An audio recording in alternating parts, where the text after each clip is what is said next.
The first question I asked this season, why are there so many foreigners in the Arctic, is the reason why the show exists. My experience there with Janet put my life on a new course. And this question I'm asking now, why are the homes in Greenland so colorful, is the one that's changing where it's going. Little did I know, when I asked this question over 4 years ago, that I'd unravel through research and those that I met in the country, a complex colonial narrative between Denmark and Greenland. And through one woman in particular, a complex narrative within myself about what home means to me.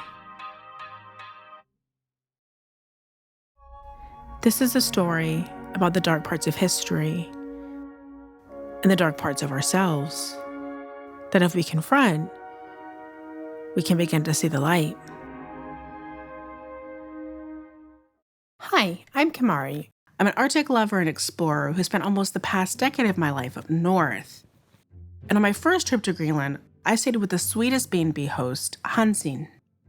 She was from Denmark, but spent most of her life here in Greenland and spoke very little English. Understand? Yeah. And thus, our communication style was a little bit of English, a little bit of Danish, and a lot of pointing at things. My papa, carpenter. We ate breakfast together most mornings, had afternoon tea, and occasionally watched trashy American TV. Just to be clear, this was her vice, not mine. But she did make me feel very at home in her home. When the taxi dropped me off in front of her building, I wasn't expecting we would arrive in front of one of these. I would later learn that this is a Blok home and is part of the most recent era of Denmark's colonization of the country. And I also couldn't help but notice how many of these Blok homes were establishing the skyline around Nuuk, which was a contrast to the colorful homes I was expecting to see.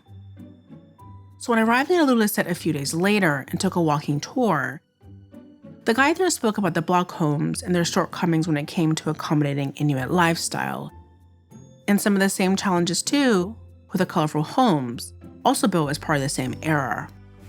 So, got me wondering, why did Greenlanders have all these Blok homes? Well, if it wasn't supportive of their lifestyle. What about all the colorful ones that I see around town too, or the country? I mean, they are quite iconic and often associated with Greenland. And also, where is housing now? There's a lot of questions, I know. And something that I would later learn in this process is the story is actually leading to a much bigger one that I'll tell, hopefully in a later season. I'm back in the country because of, we'll say, an invite that was extended at the end of episode 2. And while I'm here, I'm doing a bit further research for the story, and I'm going to help tell it across 2 timelines. So, let's get started. Yes, I guess you should come too, right? Yeah, all right. Come on, let's go.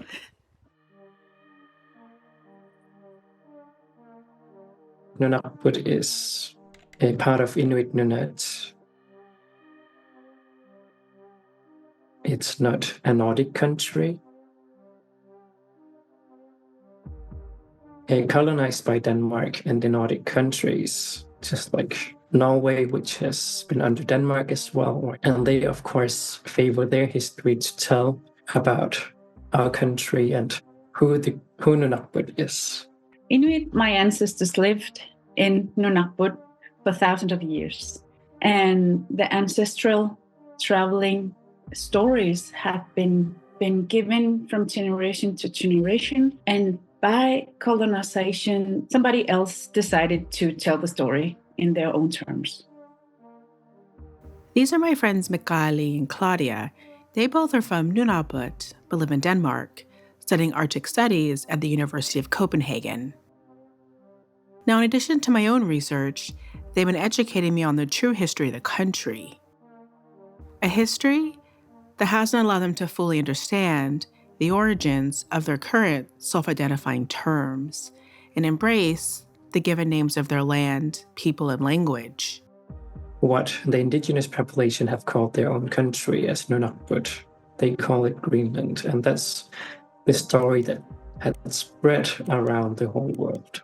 It's not our own history. We haven't been able to tell our own history still until today in many ways, also internationally. By listening to our language, we find what we call our country, what we call ourselves as a people, which is Inuit, which also means life when we look at the root of the word.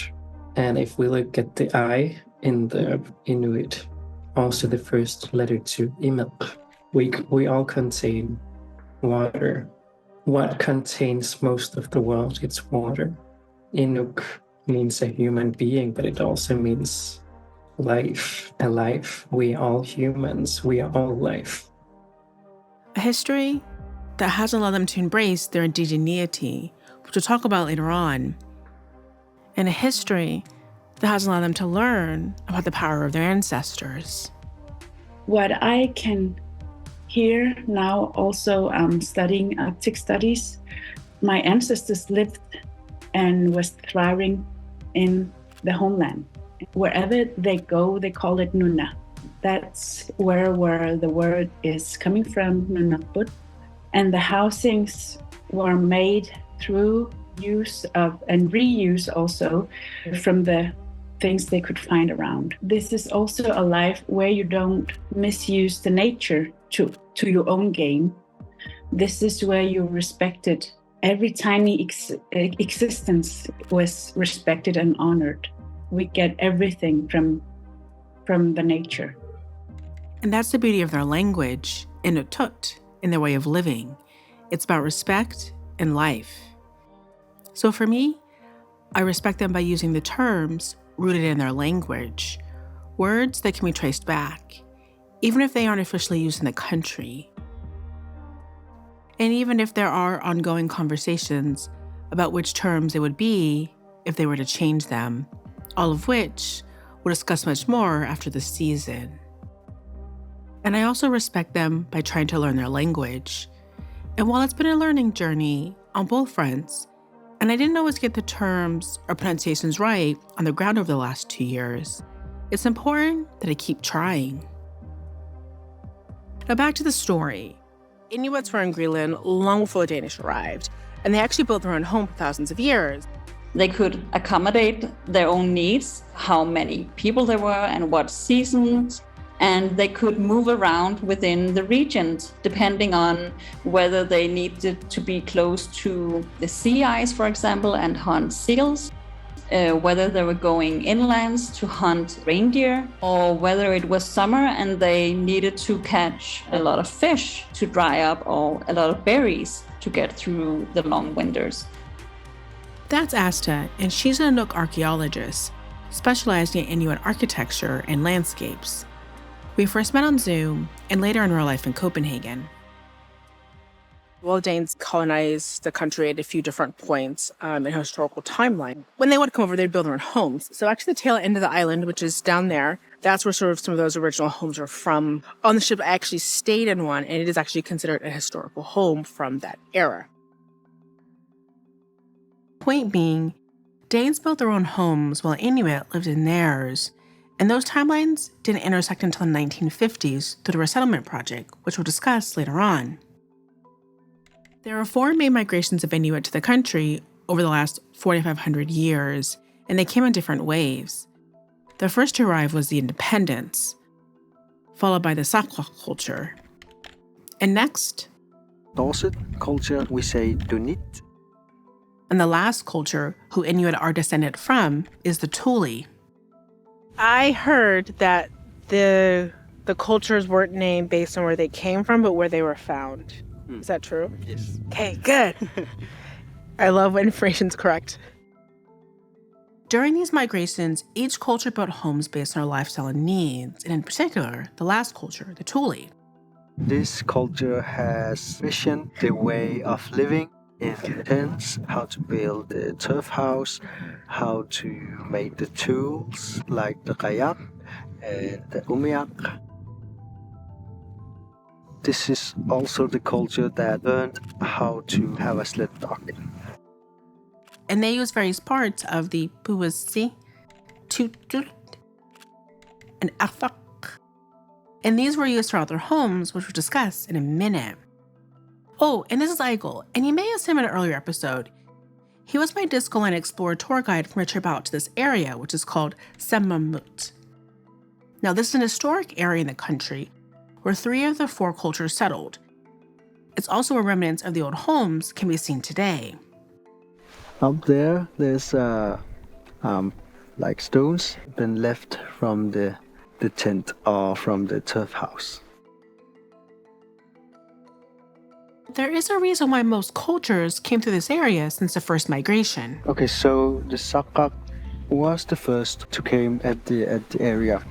It is because of the ice, because when the ice melts, create this turbulence in the ocean, and plankton or the small animals that attracts the whale, birds, and also land mammals. Okay. This also attracts the humans. And fun fact about what Sermermiut means. We're here where there was the front of the ice. So they call themselves for glacier people, which means Sermermiut. Can I be a glacier person? Yeah. Is it still possible? Yeah. My ancestors have been amazing to live in such a climate which others wouldn't survive. But they have adapted their life amazingly so they could thrive for thousands of years. Seasons were a large influence on Inuit settlement patterns and how they built their homes, as were hunting strategies and nature. While housing styles have evolved since the arrival of the earliest culture, and I do want to acknowledge that, I also want to focus on the architecture associated with the last culture, the Thule, and the homes that carried Inuit into the 1950s. There are three main styles: igloos in the winter-spring, tents in the summer, and peat homes in the winter, with there being some recreations as the Assimilates Museum. These homes were constructed for the purpose of survival and shelter, either as a single family or within a community. When people hear Greenland, everybody thinks igloos. Were not really used that much in Greenland, and when they were used, they were mainly used as shelter. That's Jesper. He's originally from Nasak in the south of the country. He was in one of the towns where Inuit were relocated to during the resettlement project. But back to our igloos. While they were more commonly used in Canada, they were also used in northern Nunarput and would support trips to the hunting grounds in winter through early spring. And they either could be one-person homes for the winter. We also could actually connect a couple of different igloos to create a family-style unit, but also more of a communal unit for multiple families to live in, which is pretty cool. As summer approached, the families would disperse and typically live along the fjord so they could access different hunting grounds. Well, let's talk about tent homes, and I'm going to go show you the one that's over there. So you typically would use driftwood to kind of create the base and the tent pole, as you can see. Hopefully I'm pointing to the right thing. And then they actually would use sealskin to wrap the entire thing. Now, it was kind of common from what I've read that you actually could also create these in the winter too. It seems like that wouldn't be enough protection unless you have the right gear. Shout out to my favorite brand. Still available for that sponsorship, just a reminder. While these were all temporary in nature, they would reuse materials, in particular part of the roof from their winter home, which we'll talk about in a minute. Greenlanders have always been very good at reusing stuff and using everything. The National Museum said they think maybe the last ones were using it 1925-ish. When you abandon them, then new families come and use it again. Okay. So from 1800 to 1925. Okay. So it's been used again and again. So they were very clever. My name is Benevolent. I'm a site manager at the UNESCO World Heritage Area as it is in Qullissat. The UNESCO site is in an area near Kiffaq, which is more famously known for being a former American military base, and now being the main international hub into the country. But historically, this has been grounds where Inuit have lived and thrived for thousands of years. I was told last time I was here that they were going to complete the replication of the summer home. Still quite hasn't happened yet. That's okay. Maybe next year. Maybe they'll be ready next year when I come back. Since I wasn't able to see a recreation, thankfully, Benevolent was able to give me a little exclusive tour of the historic sites not known in the area. Amateur Archaeologists who found it. Really? Okay. So I've been fantasizing a bit. Maybe my grandmother were here. Maybe she was. Now, her family actually came through this area, which we'll discuss in the next episode, which is also the season finale. This is, you can see 2 tin houses. Yeah, you can. There's also this one Okay. and there's one over here. All the way at the end, too. Yeah. More of it here, but it just grown and fall apart. Yeah. So they came in here, but they have this tract because a kitchen will make food, and so naturally they protected themselves from Mosquitoes. Yep. So You can't see my camera, but there's a lot of mosquitoes. so they don't go inside because it's the kitchen. They put it in the front there. Oh, interesting. Okay. It's very small, It is small. but they were mostly outside. You said they were mostly out. So they just go in there to sleep and eat, Yeah. basically. Maybe in bad weather. When the weather started to cool in October, it would mark the beginning of winter, and thus moving to the winter home. So historically, these are the most common houses we would see Inuits use in the winter. The peat homes were largely made out of rocks and turf, while the roofs came from 2 sources. Because we didn't have trees, we have large branches, and so driftwood would be used for roofing. The other source was bone from whale.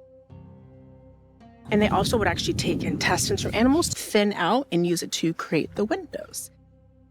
Remember one historian say, you can actually read a book in here. Cannot really imagine how much light, and of course we are today we're used to artificial light, so it's even more difficult for us. I mean, often would actually build these against a hill. Not a hill here, but he would basically act as the 4th wall. There usually were different levels to create different climate zones, with the entrance being below. There was a hallway, which is colder, and there would be a place where you can keep your food as well. There would be an older woman that took care of the food outside, but they would have it in the cold area.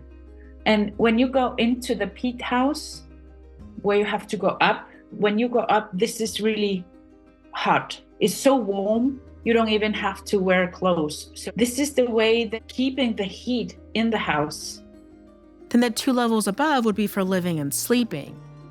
And similar to the tent homes, families would reuse the peats season after season, or future generations would. And should Inuit move to a new area, they would use an abandoned building lot if one was there.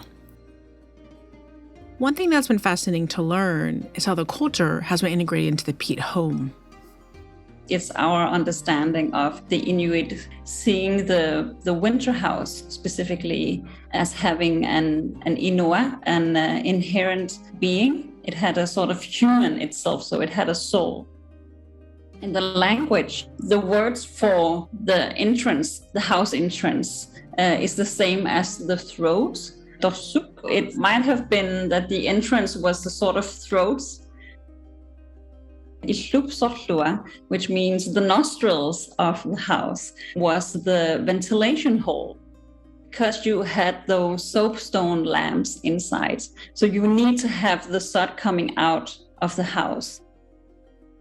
The windows of the house, we see them, they're always front wall of the house. So in the front wall of the house, you have your throat, the nostrils above it. And then you have the windows, so the sort of eyes. The front of the house was important for something else. It would face the sea, and it kind of indicate where you're going. Are you going right, or are you going to the left? We don't really have statistics on it, but I would estimate that it's around 80, maybe even 90% of those winter houses that were facing the ocean. So last time I was here, and at the Airbnb I was staying, my host had a friend over who lives here. He's an artist. And we're having a nice conversation. All of a sudden, he just gets up, and he goes to the window, and he's looking out. Some conversation with me, but he's just looking outside. And I said, "What are you doing over there?" He says to me very calmly, very sincerely, I'm just looking at the ocean. We think of culture as like big moments on a birthday celebration, somebody's funeral, and like these elaborate moments, but culture is in these small moments of like wanting just to connect with water, connect with the sea, and getting up to look at it. As an outsider, it's really beautiful to witness. And from Sophie, an architect who you meet later on, she mentioned in Sermermiut, the houses are mostly on hills, not just look at the sea, but also a view of the land for hunting. I have to have the view to the sea. It's very important for me mentally, balancing. But for me, it's very important my own children can grow up in a harmony with the nature.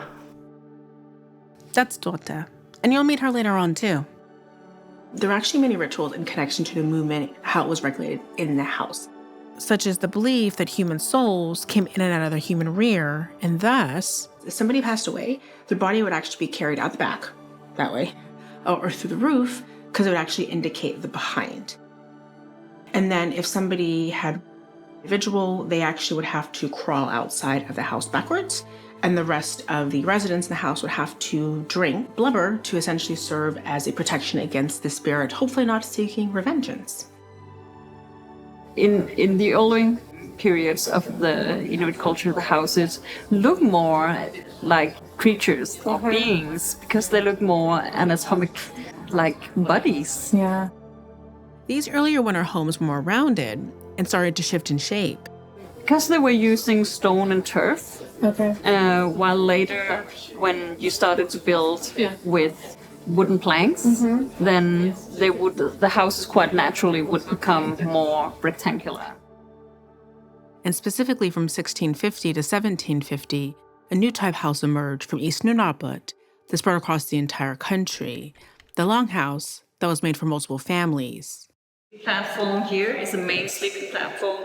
And this one is divided into 4 different sections. So 4 different people but families. If you became an orphan, for example, you would be told to go to the side platform. That's so sad. Yeah, it's quite interesting with the social order that we see inside the house.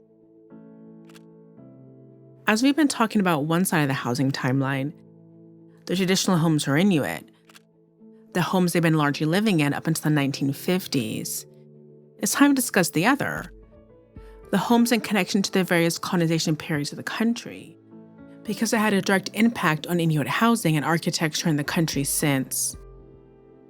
Norwegian Viking Erik the Red first arrived in the 900s in today's Gasiasu, and built the first village called Brattahlid, which together with today's Igloos became the center of life in the south. And with him, he brought techniques of the Viking-style homes to create farmhouses for people and animals, and other Norse structures that are identical to what I've seen in Iceland. A few hundred years later, controversial Norwegian Danish priest Hans Igloos arrived in the 1700s, and he built loft houses, following the Norwegian tradition of log housing. And similar to the earlier farmhouses, most of these homes were built to house Danish employees working in the colonies. The window to the left, there is a small room. Okay. Right directly to this door. It was a room for Kiffaq. That's Betty, and they're originally from Sermermiut, but now live in Nuuk. Now they grew up in this house not knowing, while their home had 2 entrances. My family told me that it was 2 entrances to one for Kiffaq and one for Colonial, white people. Okay. The main entrance. So as I drove around the area, the same area I was staying in, they pointed out several other houses with these 2 doors, which I hadn't noticed before. So we can imagine that this you come in here, but the Kiffaq is going in the back there. Yeah. I then asked them what Kiffaq meant.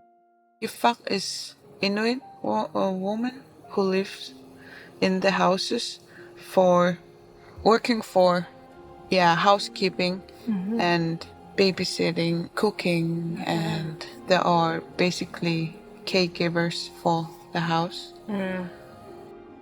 I later learned Kiffaq was around as early as when Hans arrived. And it wasn't just Inuit women, but Kiffaq could also be men too. They would often carry the coal and water to the houses. And sometimes, unfortunately, the women Kiffaq would be used for sex services for the colonizer. Now, they were often employed by the priest or wealthy businessmen in town. But Kiffaq weren't just around in the 1700s. This also happened until the more recent generations, like Betty's grandmother. Were they voluntarily going into these roles? Like, was there a choice for people?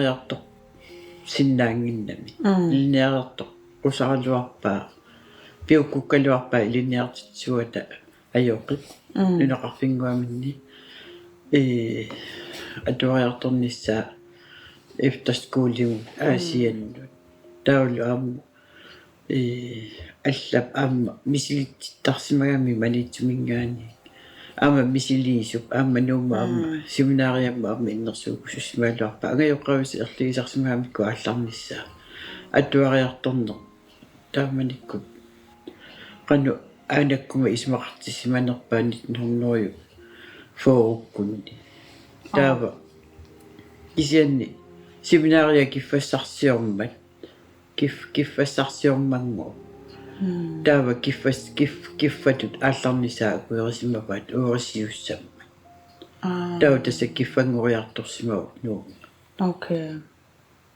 taava anaanaga iliniaga qawusukkaluarluni angayoqqaani naalaannarlugi imaatto tas aallarami kiffangoriartorsimau. And she did that for how long? Maybe, I don't know, but maybe 5 years, 7 years. Okay. She was very sad, she said. She was sad? Yeah. Because she will study as company. Yeah, she wanted to study instead. Story of the power of if you work for white people, you will achieve more. That was the mentality, even though it's not working that way. They also told a story where her and the other Kiffaq in the house got sick with the flu and went without water and food for several days. The policeman picked up and moved them another place. Yeah. Oh, okay. Yeah. Just moved them to another. Yes. Took them because it was inhumane. Not good for them. She stayed with the new family. Yes. Yeah. Okay. And she come here to the Sermermiut, some Kiffaq as Kiffaq. Ah, okay. Yes. Okay. To the leader of the school. School inspector kunne. Der kunne hun Kiffaq. Inspector. School inspector. Okay. How did she leave it? Tänne qolittuarini kuunginnami qangakiffaayunnaarsimanerluni kisianni ilimagaara imaat oqarnikuugami imaatto kiki uumut kiki utassa how undersøgelses artigt sineriammi angalasarami kiuluugin igasussarsiortut tassunga pileritsalluni ilaasimalluni avannammuqarluni taava uterma tamaanganiusimalluni kiffaayunnaarluni taava taataganaapissimawa tamatmakiuni. Was that generation the last generation? Like, you never had to face that, did you? To become one? No? Okay. No. In 60s, maybe. In the 60s? Maybe. Okay. Nuuliarnera killitsinarisaakkuuanga. Yeah. Tanna qinunera meaqassagaluuruni iliniaria Qadortorup ilinerpisuaguilissu.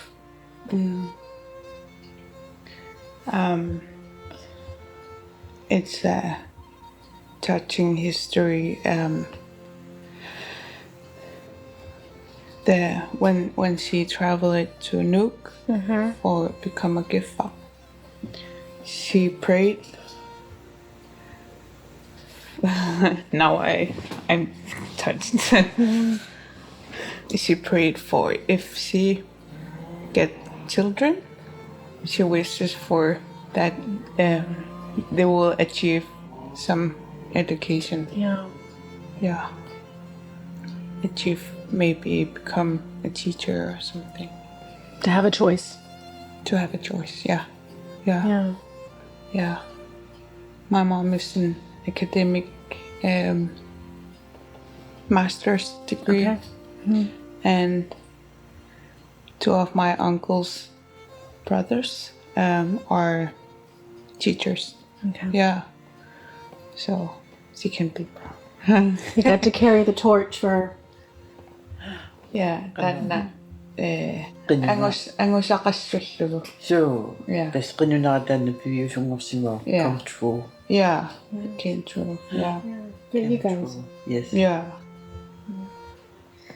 So She cry and pray. So yeah. Like sorry. crying. No, it's okay. It's the story of my grandmother's Kiffaq time. Yeah.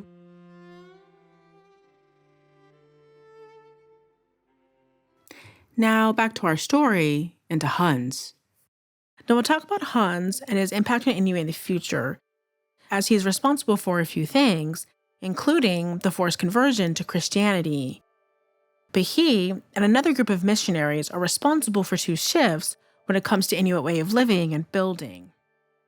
First, prior to Hans' arrival, Inuit were trading amongst themselves in summer gatherings called Asavik, where they would trade materials, stories, strategies, and records say possibly find a life partner. And the Dutch, starting around 1660, started to pass through the area as well for trading. Now, Hans and the German missionaries didn't like this too much. Long story short, there were some disagreements because, well, the traders wanted to be spread out as far as possible to hunt, while the missionaries wanted them as near as possible to, colonize. I mean, it's kind of hard to colonize and control people when they aren't living near you. So this tension lasted for about 100 years, marked a slow transition of Inuit being nomadic to more settled, where their traditional homes took on more year-round residencies near the colonies. And in this season finale, we'll talk about what this looked like right here in Sermermiut. And the second change is the introduction of European building materials, which Asta alluded to earlier. At first, there were some adaptations to the peat home, like wood for the entrance and glass for windows instead of animal intestines. And eventually, a new traditional home for Inuit emerged, the wooden home, which is a clone of the Norwegian wooden home and the Inuit peat home. These were often one-room dwellings with further adaptations, say internal wooden walls and roofs. And eventually, over time, these wooden homes replaced all others. And the recreation at Sermermiut Museum is actually a wooden home. And when we look at the impact of architecture more broadly, after Hans' arrival in 1721, he actually set up trading posts, and those really became the towns and settlements that we have today now in Greenland. And the buildings created as part of the new colonies leaned into the building styles we just discussed.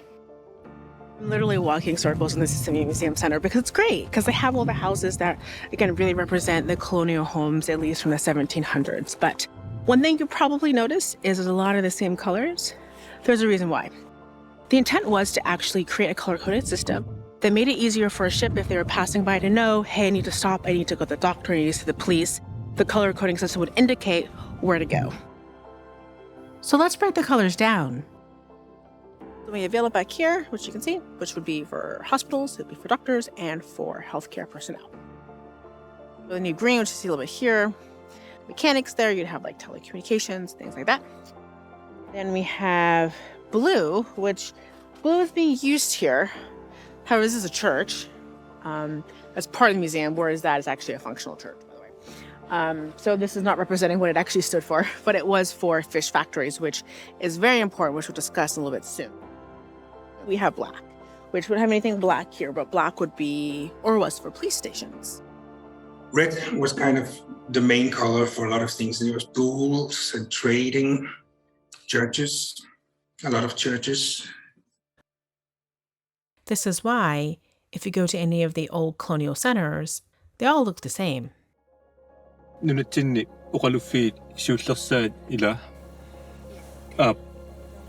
very first church in Greenland. Ah, the very first one. Yes.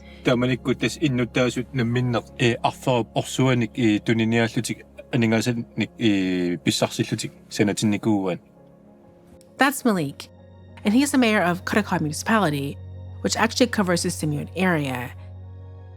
You actually invited me back to the country for my earlier story to experience an exciting project he's leading that will be game-changing to the transportation infrastructure in the country. And he's also a driving force, no pun intended, behind why the show is the way it is today. So you have to catch the season finale to find out. So the original buildings are going to still have those colors, but it's no longer like a system that's in place now. I have heard from a few locals if you wanted to use a different color, you have to get it approved. Go to some parts of Nuuk. There's an area, I call it the candy area. It looks like a candy store. Pink, peach, mint green, and so on. But this is why the homes in the country are very colorful, and also why they have a level of uniformity back then, and still today, which we'll discuss more later on. Back in colonial times, some of the buildings that were built in Greenland came as modular houses from Denmark. First, they were erected and built in Denmark, then they were taken apart and put on a boat and rebuilt. You're also going to see houses that have numbers on the roof, and that's because the Americans. Now, to simplify a history maze, during World War II, Nazis invaded Denmark, and this put the rule of Nunarput, which technically was unprotected, into question. So the bald eagle swooped in. In 1941, the Greenland Treaty was signed by the US and the Danish ambassador to the United States, Henrik Kaufmann, who apparently has a lot of controversy about what he did. Apparently he signed the treaty against the wishes of Copenhagen. This could actually be a whole other story. There's apparently a movie about him too. But the treaty transferred the defense of the country to America, giving them access to create bases during World War II and as well as the Cold War. So they would look for really flat land. Kangaroo is such a great example of this, where they would just clear it out and they would come in and use this row system to create different streets and identical homes, which is very much what you see there. A lot of barracks as well too. And they then would actually add numbers on top of different buildings, so that when the U.S. Air Force was flying over, it would help direct them to where the bases were, but also would confuse their enemies. So in towns like Gangalushwak and Nasaswak. Thanks, Laos. He was actually in an early episode if you caught him. The base was the center of life in the country. And when no longer needed, the government actually took over control.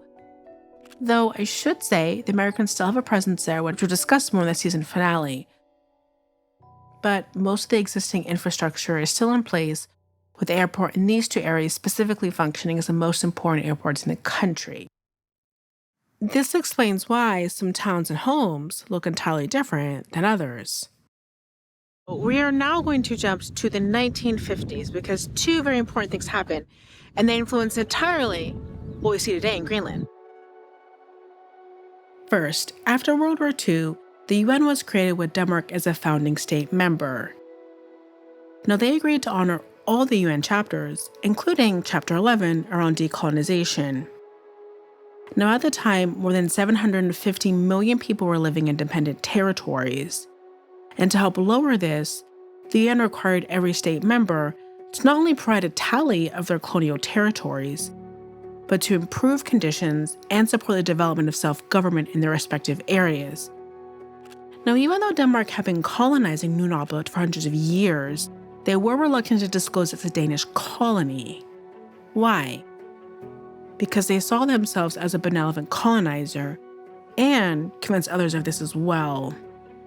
Mr. Aponte from Ecuador expressed his satisfaction with the way in which Denmark had carried out the sacred trust of civilization.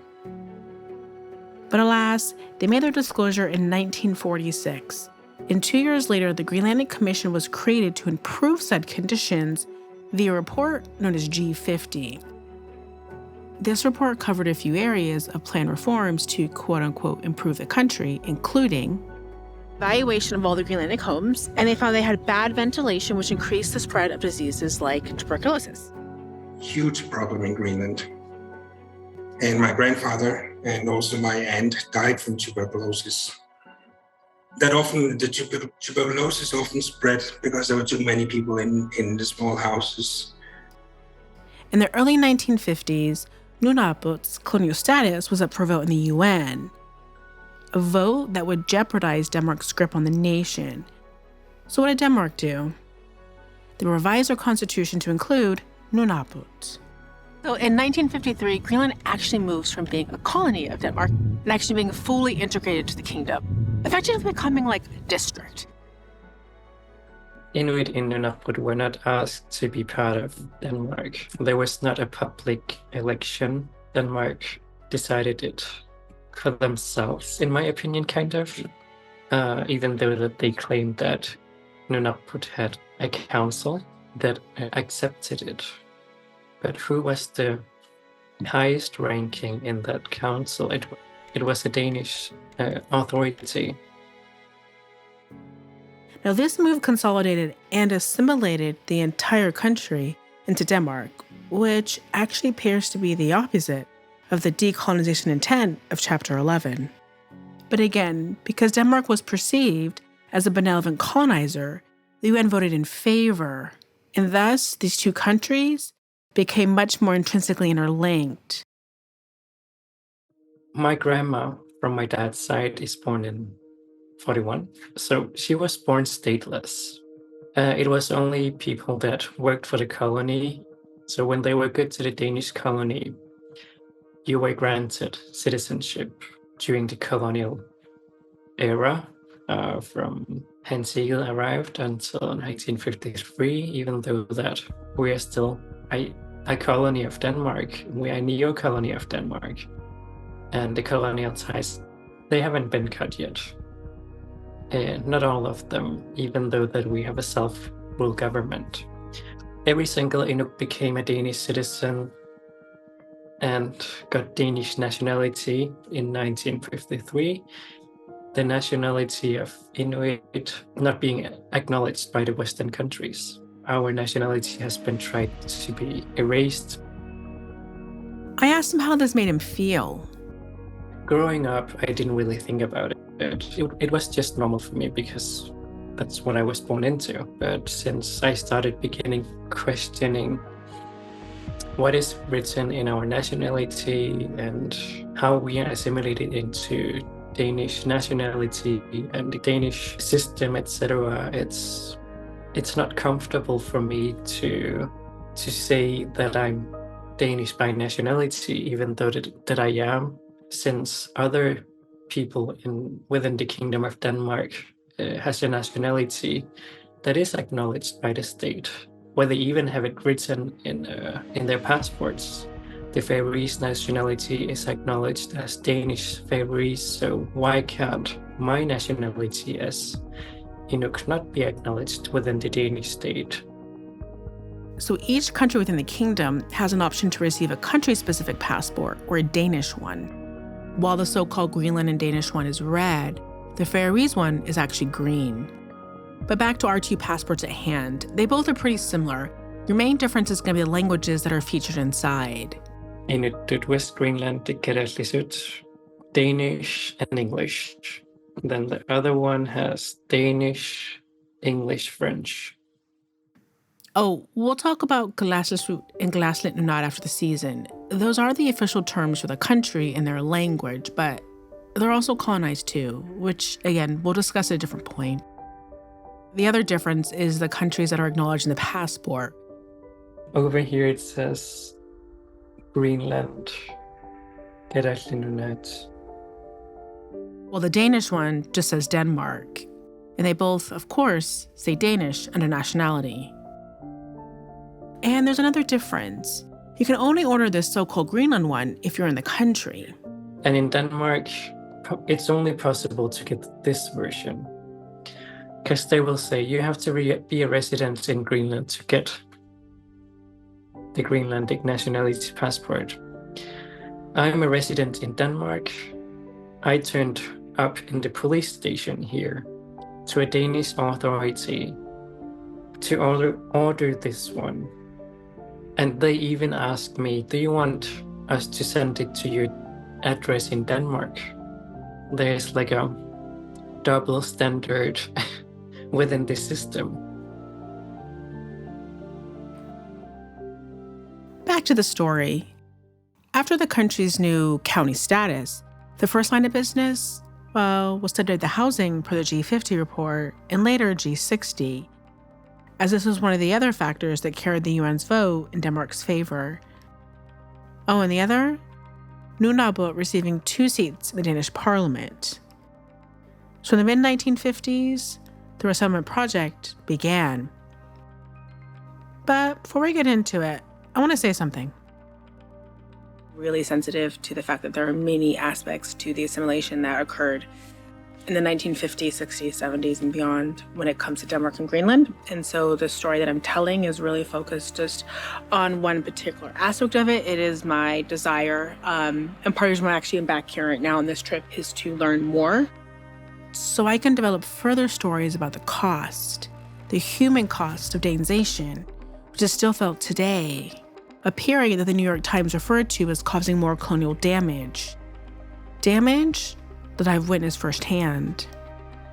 I'm still on this journey, and I'm still learning, because I've been indoctrinated to believe that we were saved. We were saved from the colonizers. And I always wondered, how, when we have lived for thousands of years and suddenly we got saved? Because when you go to the history, you suddenly see that how creative people have been. I want to document the other side too, the rising strength of Inuit, the reclamation of culture and identity, and the growing desire for full independence.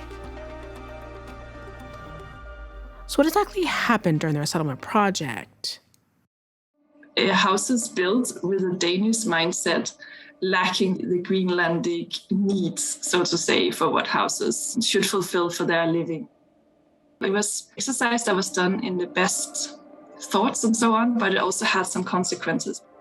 That's Lanisha, and she's a research fellow with Norweigan, an international research center for regional development and planning. She's based in Sweden. Well, the hope was to improve the daily lives of Inuit. The planning and the execution was done by Danes. And it leaves me with an important question.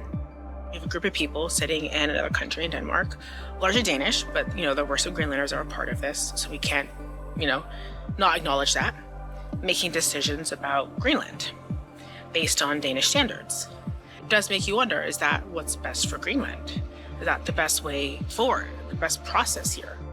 Kind of a big centralization exercise. People were more or less forced to move. There are a lot of tract houses built and washed together in very small apartments. And block homes in the larger towns, much like Hansins. Which was together with the whole industrialization process, where people were going from being more free hunters and fishermen. They suddenly became more like industry workers at fish factories and so on. So it created a dramatic change for the Greenland society. And that change was very quick. Many are forced to move to the development cities, and because the Danish politicians also think it's cheaper to run Greenland in that time. The entire resettlement project was mostly funded by Danish state grants and executed by Danes. Claudia's grandfather, Hendrik, was a carpenter before and during the resettlement era and began working alongside Danes at the age of 10. In this period where he lived in Qullissat, this is a colony. This is the modernization which is coming with those words from the UN, like the colonizers have to take care of the colonies. Henning is a Danish carpenter, and he came and was going to make a lot of housing and plumbing in the city. He started to notice my grandfather because he could talk a bit Danish, the colonizers' language. So he said, I need him. The colonizers had already had the fine houses. As my grandfather told me, that they were making the plumbing work for those houses first. And then afterwards, so this is coming in some roles. Then the building of the bigger houses, the blocks together. And there was just a period as well. People were talking in Denmark, like, if you want to make some money, you can go to Greenland because you didn't pay tax. But it wasn't without a bit of a disagreement between the Danish carpenters that came for work and those that were already there. These carpenters who came after the war and those who have been there for a long time had this idea that they were going to build and then they will leave. The word rat was used. Those rats was just going to build and then they leave again. These who came had this idea, why are you talking as if you are a king? Don't talk to me like that. Something like that, you know? I'm a Dane, you are Dane, you are not, blah, blah, blah. They had fights internally as well. Claudia knows this because in connection with her own grandfather's story, she and a friend interviewed several Danish carpenters that were building as part of the resettlement era. Now back to the story. So people were actually relocated to the West Coast. It was actually most suitable for the industry. They were offered jobs, modern housing, and public services like schools, as well as hospitals. They then actually reduced support in what we're going to call the non-profitable settlements. They withheld investments locally. They also declined applications to actually improve some of the housing that was already there in place. I grew up in a town called Nassau, and this wasn't really a town until 1954, not an official town. Before this, it was a settlement. Then they built a fish processing plant, and to get workers for this, and they start building a lot of tract homes, would basically import people from settlements nearby. If you close everything, people are forced to move, even though you don't call it force. That is done by force. And according to the main report I read for this topic by Marie-Louise Deeth Peterson, radio and newspapers undertaken by public agencies were expected to stimulate voluntary migration from the villages. And one way or another, you're going to have to move. So in some cases, they actually shut the entire settlement down, which is the case of Qullissat, which is a settlement on the other side of Disco Island. I mean, you know, you can't see it from here. It actually is a former coal mining town, and it was shut down in 1972. As an example, with Qullissat, citizens who have to force to be moved, relocated in 1972, it's 50 years ago now. So many families have to move to the coast, and those also some families here to Sermermiut. So the people of Qullissat have a place in the city. It's like a ghetto place. Many are still alive, and some of them are also still calling the closest city their home. When they shut Qullissat down, and a lot of people from Qullissat came to Qullissat, they lived in the white blocks.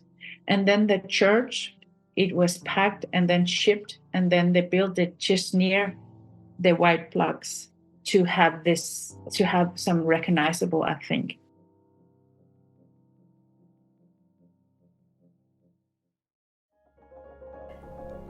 Hi, immiansinimi ataqappunga.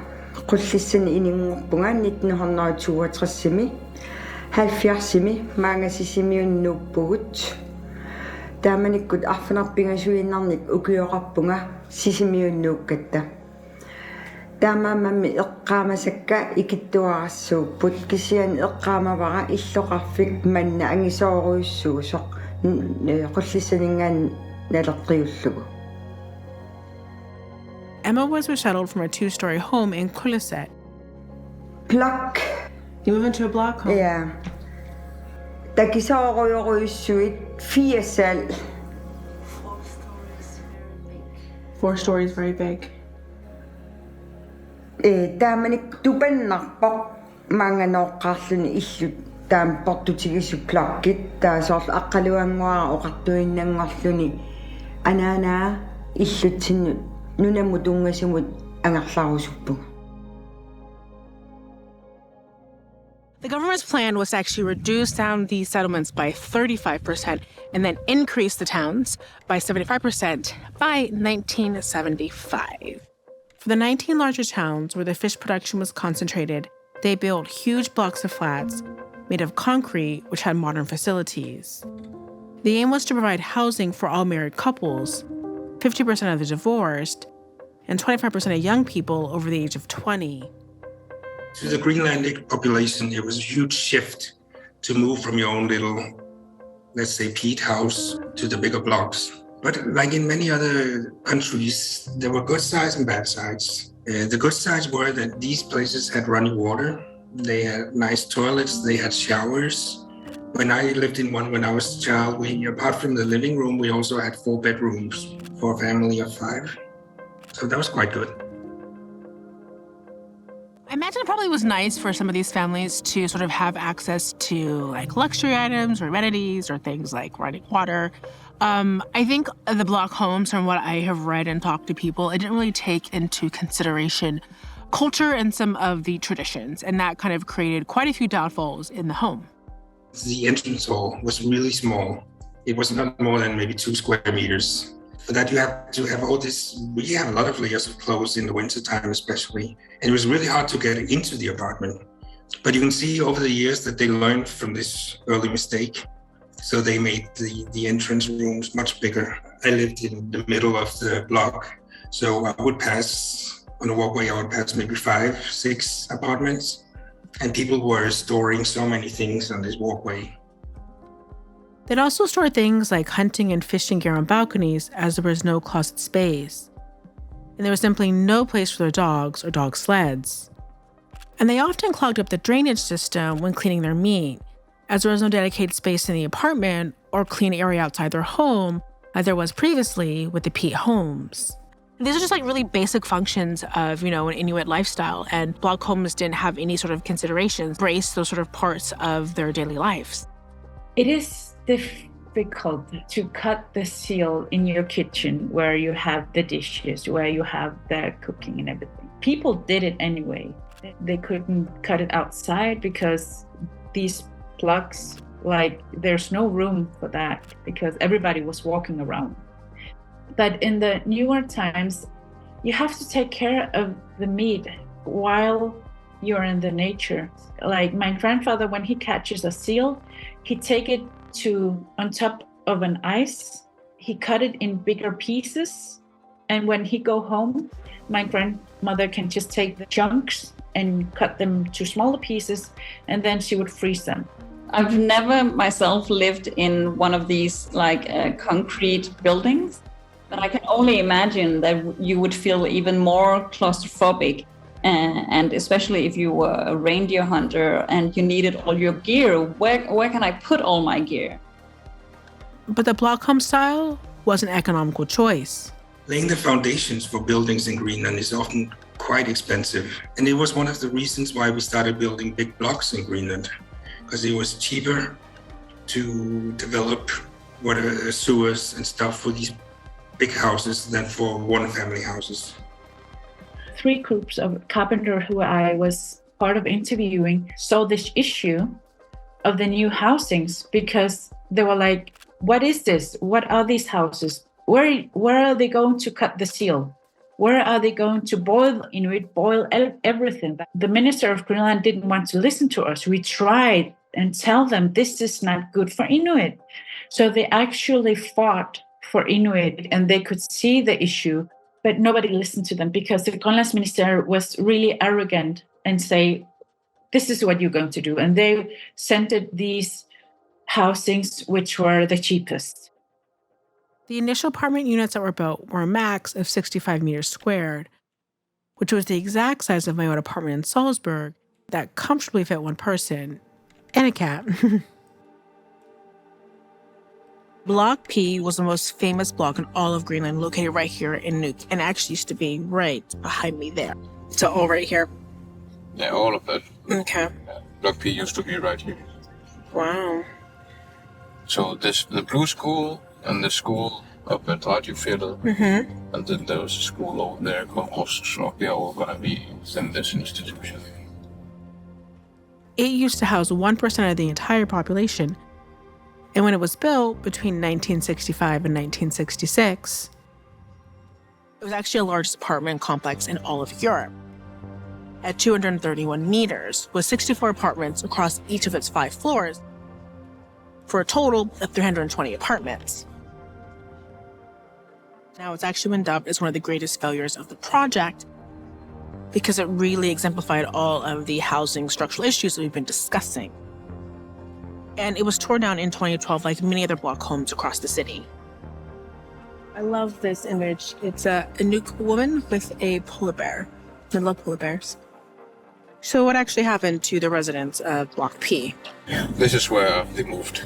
Okay, so it was these ones here? Yeah, the P folk.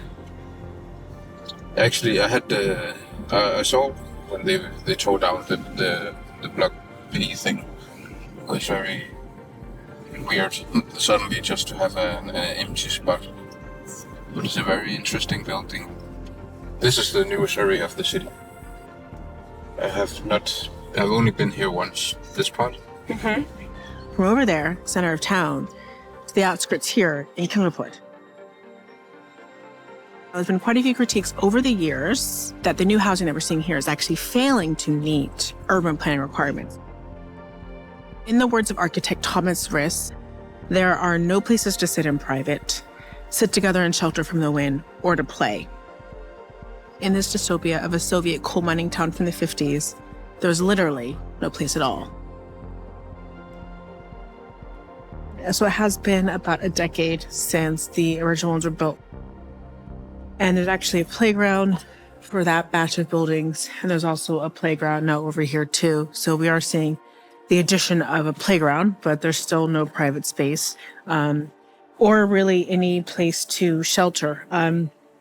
You have these, but these are for garbage, not recycling, because they don't recycle here, which is another story. But something really stood out to me. I've seen sledges. This is now an inflatable boat we have here. I have seen hunting gear, a lot of clothing being dried outside, which I guess isn't the most uncommon thing in any other part of the world, but it just kind of goes back to these sort of standardized, compartmentalized buildings that just seem to lack the opportunity to ensure that they're meeting the needs for those that are living there.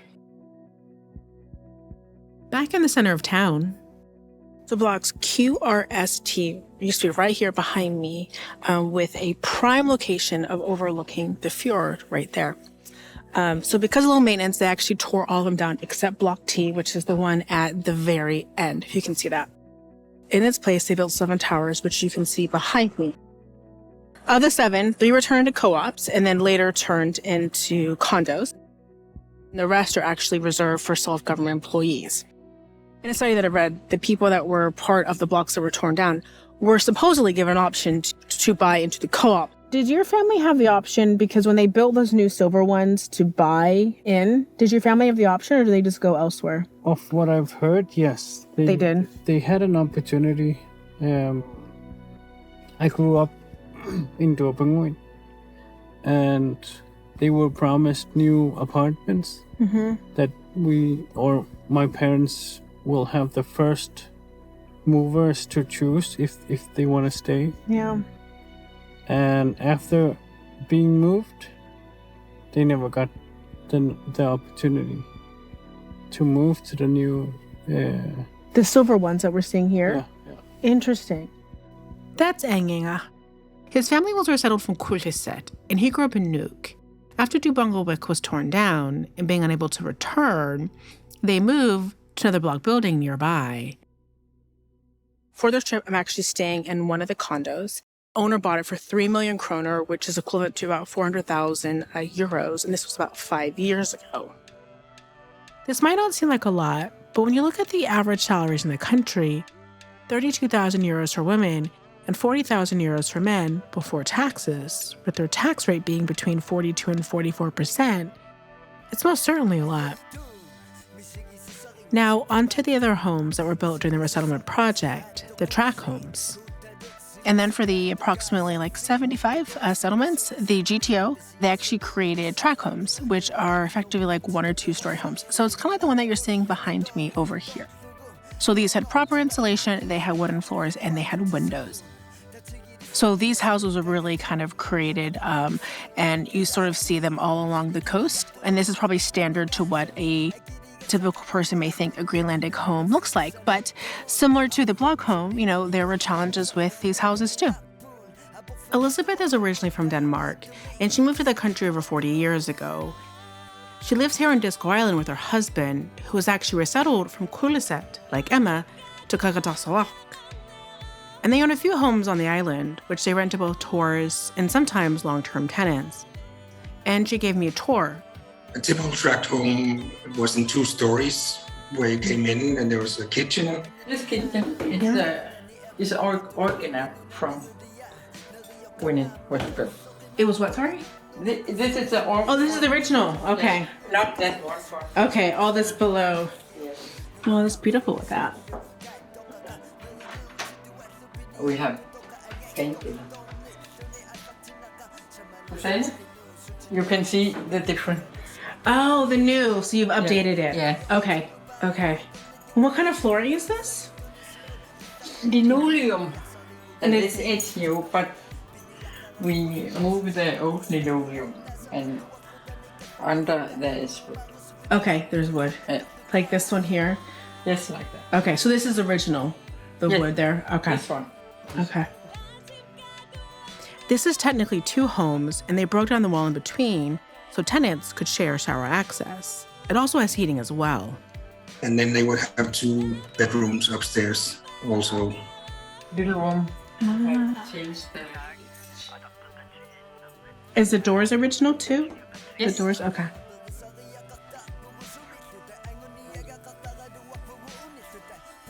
And this is also.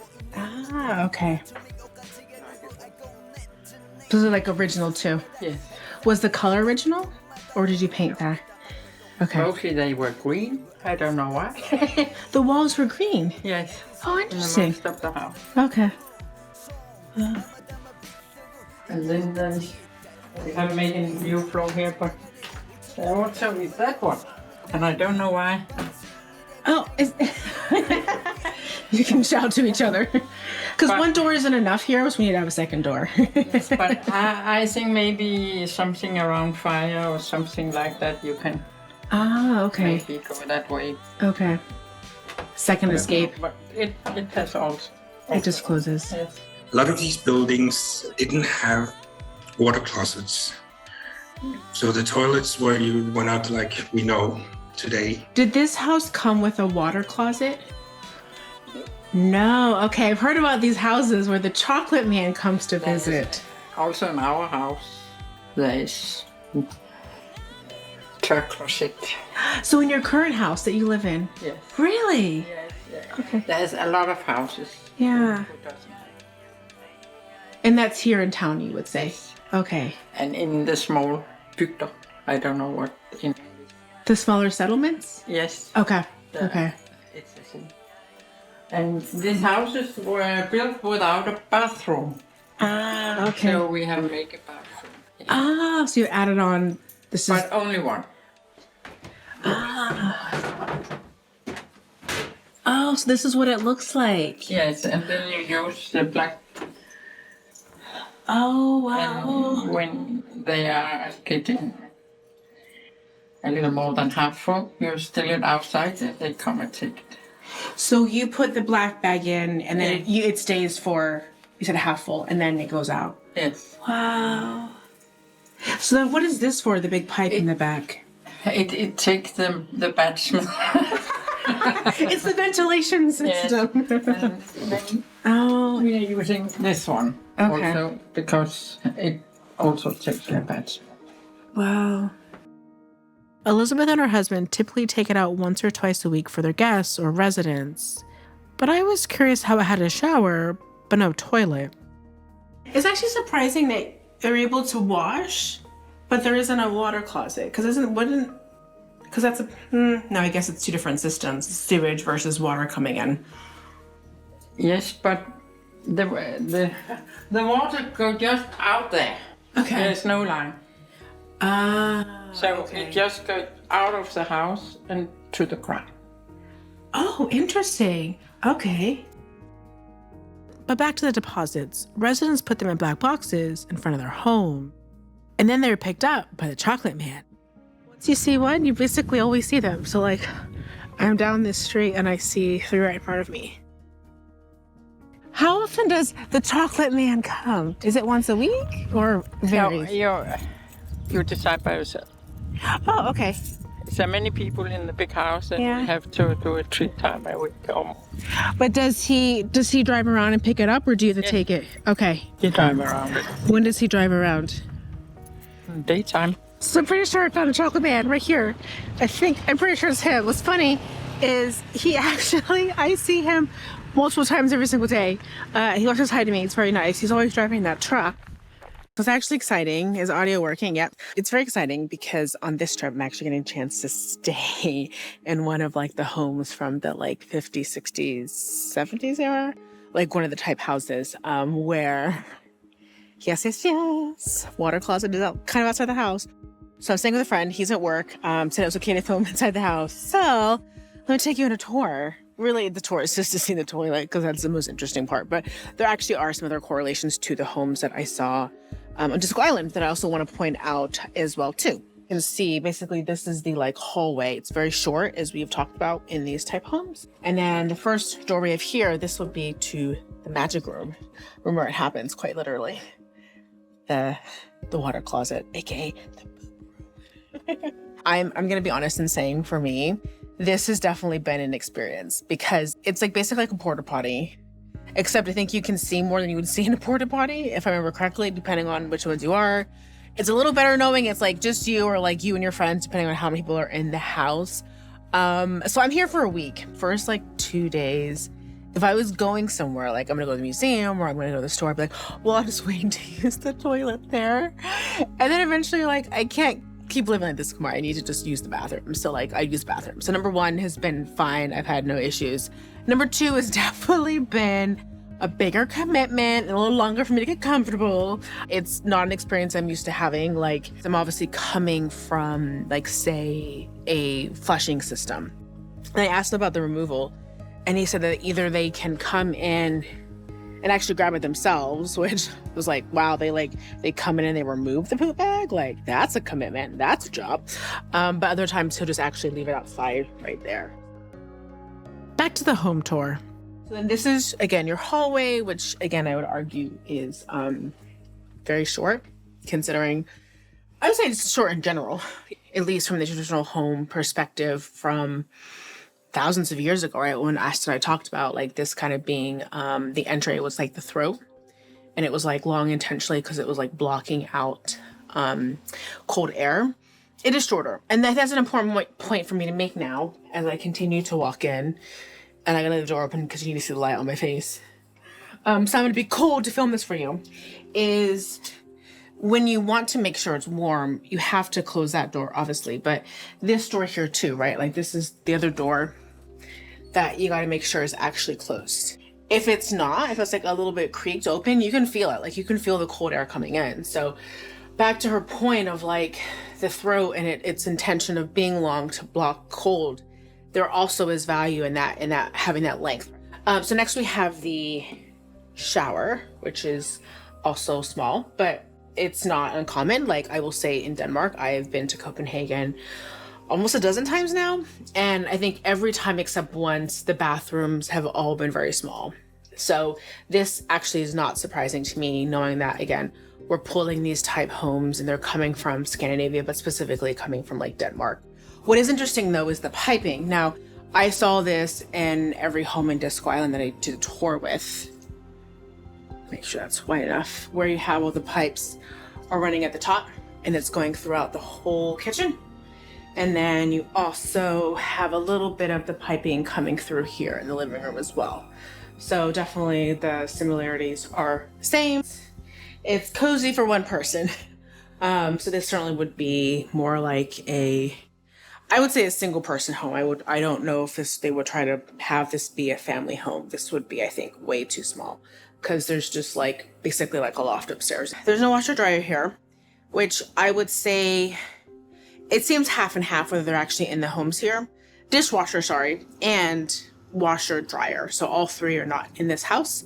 And that's, if I remember correctly, was my experience in Disco Island as well. They didn't have those.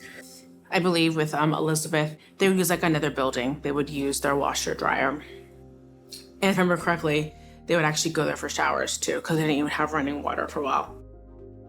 And others in settlements across the country would use service houses that were built for the tasks they couldn't complete at their homes, say laundry and showers. There's our poop bag. But back to Disco Island, there was a benefit to Elizabeth's husband being a carpenter. We were actually able to track down the original build date, and he has a log of all the houses that were built. So what numbers are the houses that you guys own? Do you know the numbers? 300. You said 300? Did I get that right? 1965. These houses were built in the late 60s to mid 70s. So again, my suspicion that these were some of the original homes from the resettlement period was correct. And something else was very interesting. So the number at the top of the house indicates the number of when it was built. So number 1, which is actually the Arctic Research Station here, followed by the house of where the scientists live. Those are the first 2 houses that are on record for here. The second number below it actually indicates the street. So again, top number is the number that it was built, and the second number is the street. So this is street number 25. I think sometimes when you move people from the free life out there and you stick them in these apartment blocks, you see it all over the world. People get a little bit alienated from everything, from what they live in. There are obvious shortcomings when we talk about the infrastructure of the home. There is another side of the story, which I, debated whether I would talk about it or I'd put it in the video, but, this is the piece that I personally feel very connected to, and it feels like a disservice to not acknowledge social and psychological changes and challenges when they were, arguably forced into, these new towns, but also forced into this new lifestyle. And this, of course, has a huge toll on your health and your mental well-being. The white blocks in Nuuk, when they were going to make them, there were actually architects who already said, you're going to have social problems in these housings. The way they are built is going to disturb the privacy, cheapest way of building houses. So they said, we're going to take the cheapest. A certain point in my life that it wasn't great. Thinking back to that time, there were some really bad surroundings to live in because people were peeing in on the stairs. That's not a good environment. That's an example. And a lot of alcoholism involved. That was harsh. Still the same on those blocks here. These ones here, they still have that problem? It's the same problem. Even though there are someone who's thriving and having a nice life, but in those blocks, it's visible on the stairs that you don't want to be around. Mm-hmm. Yeah, I actually see what he's saying now, because you can just walk in. You don't need like a key fob or anything that you probably would see in a lot of apartment complexes. They do have here, he said, in some, but not in these. You can just walk right into any floor. Peterson's report also discusses feelings of alienation people felt that Jesper alluded to, their struggles to adjust to a more urban life and urban behavior, and identity difficulties that some face and still are navigating today in connection to the wider impact around colonization, which we'll look at in the future.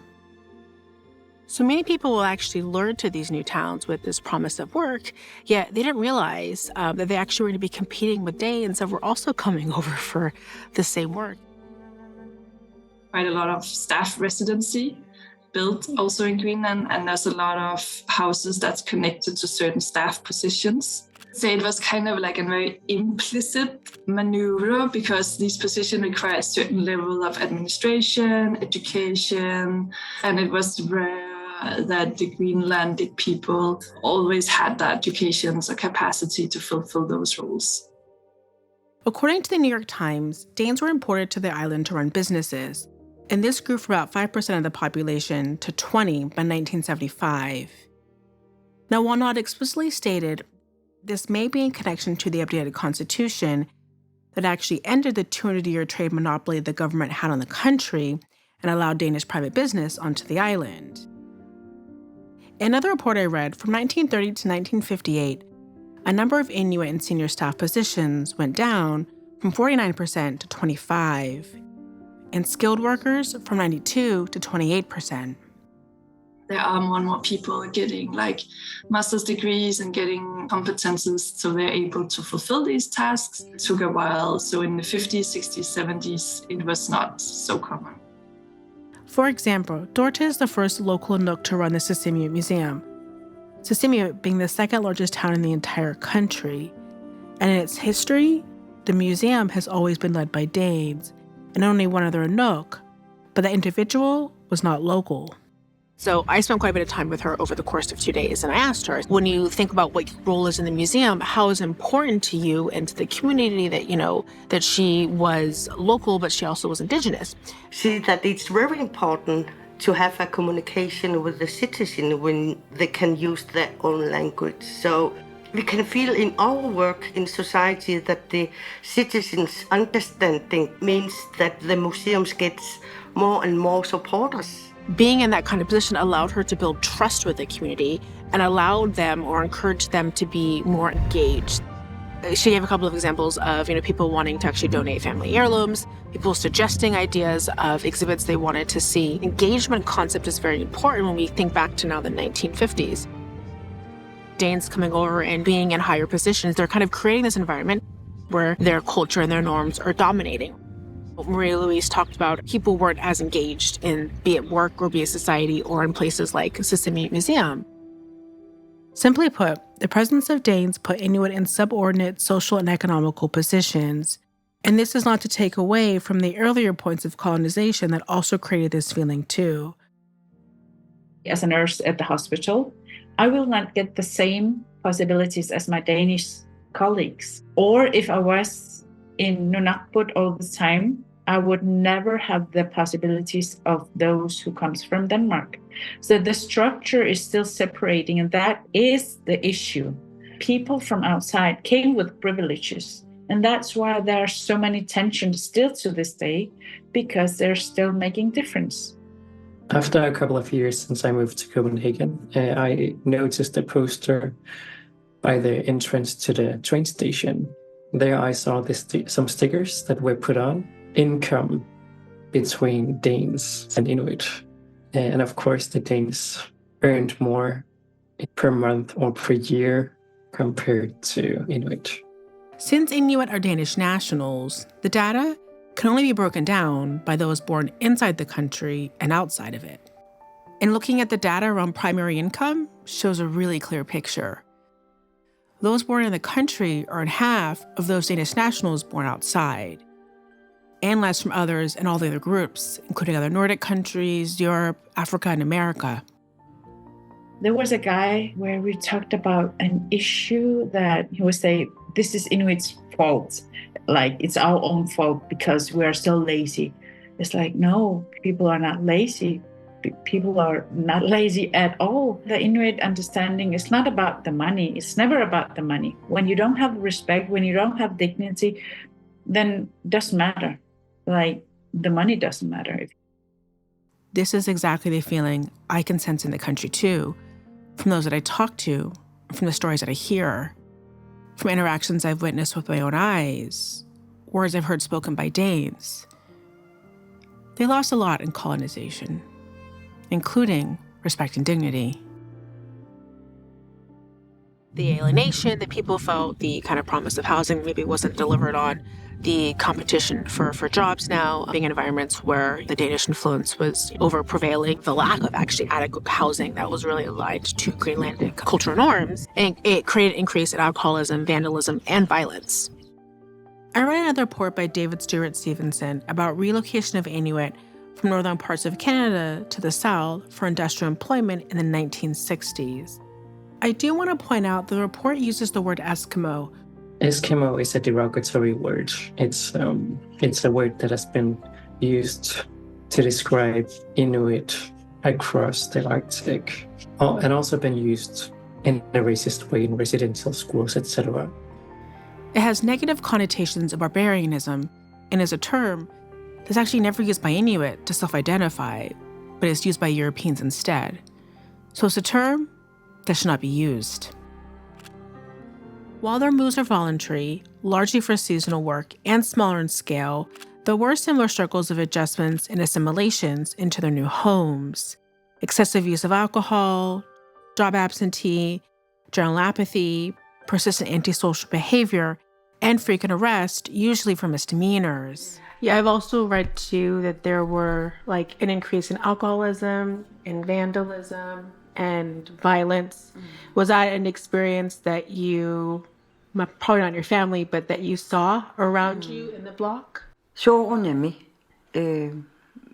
maluginiku nuuttut ila atuisungorput sakkortunerusumik kisianni uanga paasikutsaarsinnaavakka nunaminingaanniik asasaminingaanniik nuutsitaammata аллам иммаақимааффиссаарумкамик тассуга атуисунгорпут паасисиннаавакка илангуи. In Stevenson's work in Canada, a comment that was repeated among wives as to why they drank, because I have no place in this land. Now, thankfully, Emma didn't experience alcoholism within her family, but she did encounter her own challenges. Kisianni atualaratta soorunalimmi atuaqatitsinningaannik qingasaarnaqalaartarpugut annagiaanaqarluta kisian uangat sigunerlunikuungilara immaqa nunaqqatita ilaasat sigunerlussinaavat. So Emma wasn't the only one that mentioned that to me. So when I was walking with Elizabeth back to her house, she had mentioned that her husband had also faced bullying too. In Peterson's report about Nunarput, it did acknowledge that the goal was to provide housing to all new residents, while the housing of the existing residents wasn't updated. And my grandmother, as a social worker, had a lot of integrating these people to Ilulissat. And a lot of people from Ilulissat had some anger for the newer people because they got the modern houses and they were still living in the old houses.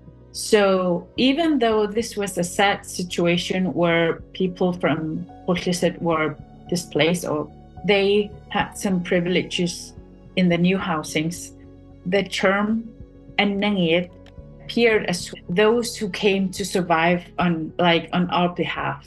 You came here to save your own ass feeling. This may explain why Emma, Elizabeth's husband, and I'm sure many others were bullied and are further alienated from society. And feelings of alienation persisted in Stevenson's work in Canada as well.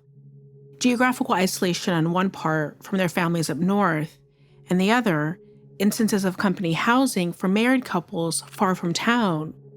Unspoken social norms between the groups that are different, say the proper hobbies to have, or even how best to drink. In Yellowknife, an Inuk man was advised by his foreman to not drink when they were at a tavern. So after going home to think about it, he came back to the tavern to confront the foreman, only to find him unconscious in the toilet. His question was this: why is it permissible for whites to get drunk, but not for Indians and or Inuit? The report does not specifically state this, nor does it imply that this was discussed in their interviews. But white supremacy is always the elephant in the room that creates and maintains hierarchy, even if people aren't able to articulate it. Was your family sad to leave, or did they like coming here? Ja, min far matatanga manis nayoqarpoq tawa nukaqarpunga aqqaluaqarpunga me angayoqa tanmakkim nayoaqarpoq tawa illuaqarpassuakka ayakka angakka ufam nayoaqarpumaani illuoqqakkalu amarlasuut maanganuuppusisimiunut ataatsimoorusuttuta.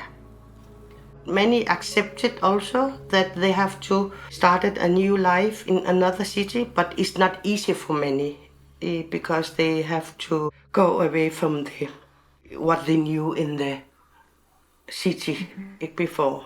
So it could be very hard for some of them. And perhaps even more difficult if you never got to say goodbye to your home. One of my mother's siblings who was studying in Denmark, she assumed that she was going home to the resettlement. The whole family was moved. Okay. Or they moved from the settlement Qullissat to Nuuk. She just came home one day and then... Yeah, she was on her way home and thought she was on her way home to Qullissat. And the ticket that she had was to Nuuk, not Qullissat. So she never really got to say goodbye or see the settlement again. And sis, I want to see you and this book. Yes, I want to take some pictures and look at that with you. Pasisinawa umap atuakkia Qullissapillugu nuna toqorusungitsoq pasikutsoorsinnaavaqa saqqummersisimammagu аалларамали qullisaningaannik уа tummaqqinikuungilaqa ajorluaqa qiangayaagup. Oh, are you crying? Yes. It's okay. It's okay to miss home. It's okay. It's hard. And in that moment, I realized why I was drawn to this story, why this story came to me. Because I needed to meet her. I needed to recognize my own story within hers. Emma was 8 years old when she left Qullissat, her first home. The same age as me when I left mine. I was born in America, but from the ages 5 to 8 lived in Germany since my father was working on an army base. But my ties to Germany go deeper. My nan, or grandmother, was from Hum and escaped and the recruitment to join his army in the 1940s to the UK, where she married my grandfather who was British. My mutti, or mum in English, was also born in Germany, so it's a place that's part of my identity. So my journey to home and what home means to me has been difficult, especially in connection with one of those identities. I personally have had a very, I would say, contentious relationship with America most of my whole life. It felt like an identity that I never wanted, and I've struggled for a really long time to be able to connect with it. And it really felt like it took me 30 years to sit in front of this woman to finally have the language, to finally understand how I felt and like the origin of those feelings. And it was because I left Germany, I left my first home, and I was resettled. It was not like Emma, where her family was forced to, it was a decision by my parents to go to America. But it still wasn't my decision, right? And I think that's where I connected with her and how Emma came here to Assimilates and was picked on. Like, I had very similar experience too, where I went to Seattle, and this was the 90s, where there wasn't a lot of Black people, well, especially when we were in the suburbs, yet alone people that were mixed like me. I think in most of my schooling, there was maybe 5 Black people and like one other mixed person the entire time. And so you kind of feel othered and you feel like very left out because you don't fit in with everybody else. And say that with the context that I didn't feel that way in Germany, and I did feel that in America. And that was a struggle for me. Emma's been really beautiful and graceful in how she was able to turn those feelings around, and she's really been able to connect with this Inuit. She still embraced it, and she still felt home here, and she acknowledges and feels that she had a really good life here.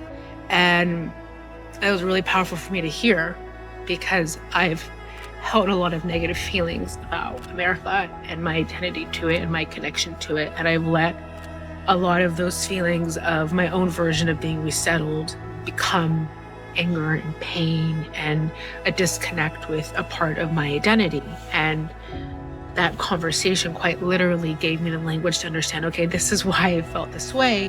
I wouldn't be who I am if there wasn't American in me. And that happened because of her and our conversation. And that's why she's really special to me. And this journey with her has been really powerful for me. And it's not the easiest thing for me to say all this on camera. And even more so in the case of Emma and all the families that were resettled, part of the resettlement project. This historical moment in Greenland's time that really affected so many people around the country and in generations since in different ways. Or some of them, they say life are taken away from them. So it's very hard for some of them. I thought myself, I did not experience that. We can feel it in the generation still affected what happened from that time. So it could be a taboo. For some of them, it's very hard to open, talk about it. I can maybe say that it's very important that we all understand the past, because we have the responsibility for the present. We have to work for better future. We have to help each other in the society.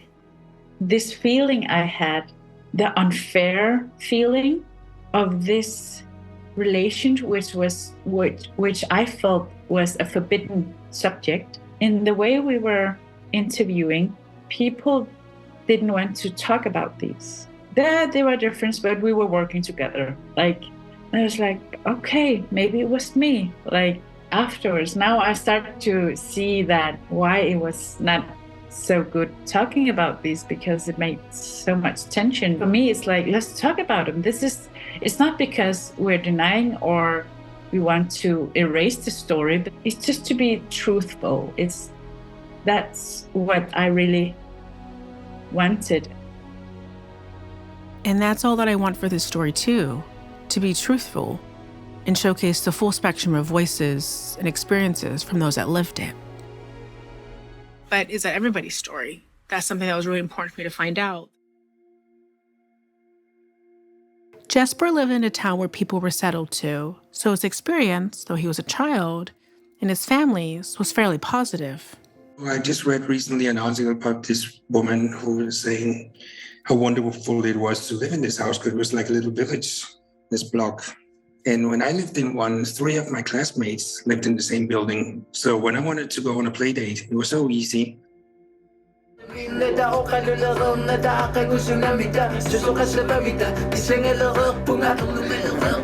My name is Anda Otto Schmidt, and I'm 27 years old now. I'm from Inuit, but I live here in Assimilates. My name is Finn Lynge Frederiksen. I'm from Assimilates, born and raised. I make music with Anda and the Chia. The magic Chia. Better known as Anda Chan and Finny, these two rising stars collaborated on Finny's debut album, Gotametta Ipa. It fuses Anda Chan's global beats with Finn's fiery songwriting. It's very experimental, there's some rap, metal, electronic, and put them together. So. And every time he sent me the files with the music, I'm always blown away, and I really have to do my best to match his level, He did it great with the music, and I tried my best with the lyrics and the melodies. He did great. He did the best. He did the best, in my opinion. Anda Chan's EP Visualize Happiness was nominated for one of the most prestigious awards in the Nordics, the Nordic Council Music Award. In their words, his music is innovative, and the way in which he combines language and electronic beats is inspiring and brings new energy to the Greenlandic music scene. I couldn't agree more. So he sets the bar really high. And that high bar actually won the Makota Award for Finny's debut album, which honors Inuit composers and songwriters. You were shocked? Yeah, Okay. I was shocked. Okay. Even though I was thinking that we're gonna win this no matter what, but I was shocked. It's a cool honor. Yeah, it's It's a cool honor. So much love. Yeah. Yeah, it's gonna be hard to beat the first album. For me, there's a lot of pressure because what's received from the people it's amazing to feel it. Tremendous. Yeah. It's tremendous. We'll talk about it more next episode, especially in relation to Assimilates, but language is really important to them. Be Greenlandic to each other. That's our way to be part of supporting the language. And the music is a very strong way to express our feelings in our own language. And their biggest hit on the album, Blok 4, is about their experiences in the blocks in Assimilates. What was inspiration for creating that song?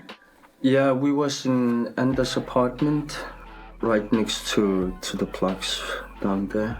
And he wanted to get his guitar amplifier. Yeah. So we went down to his parents, and I was in Blok 4. I haven't been in Blok 4 for maybe 20 years. Yeah. 28. Blok 4. Yeah. And then I went over there with you. Yeah.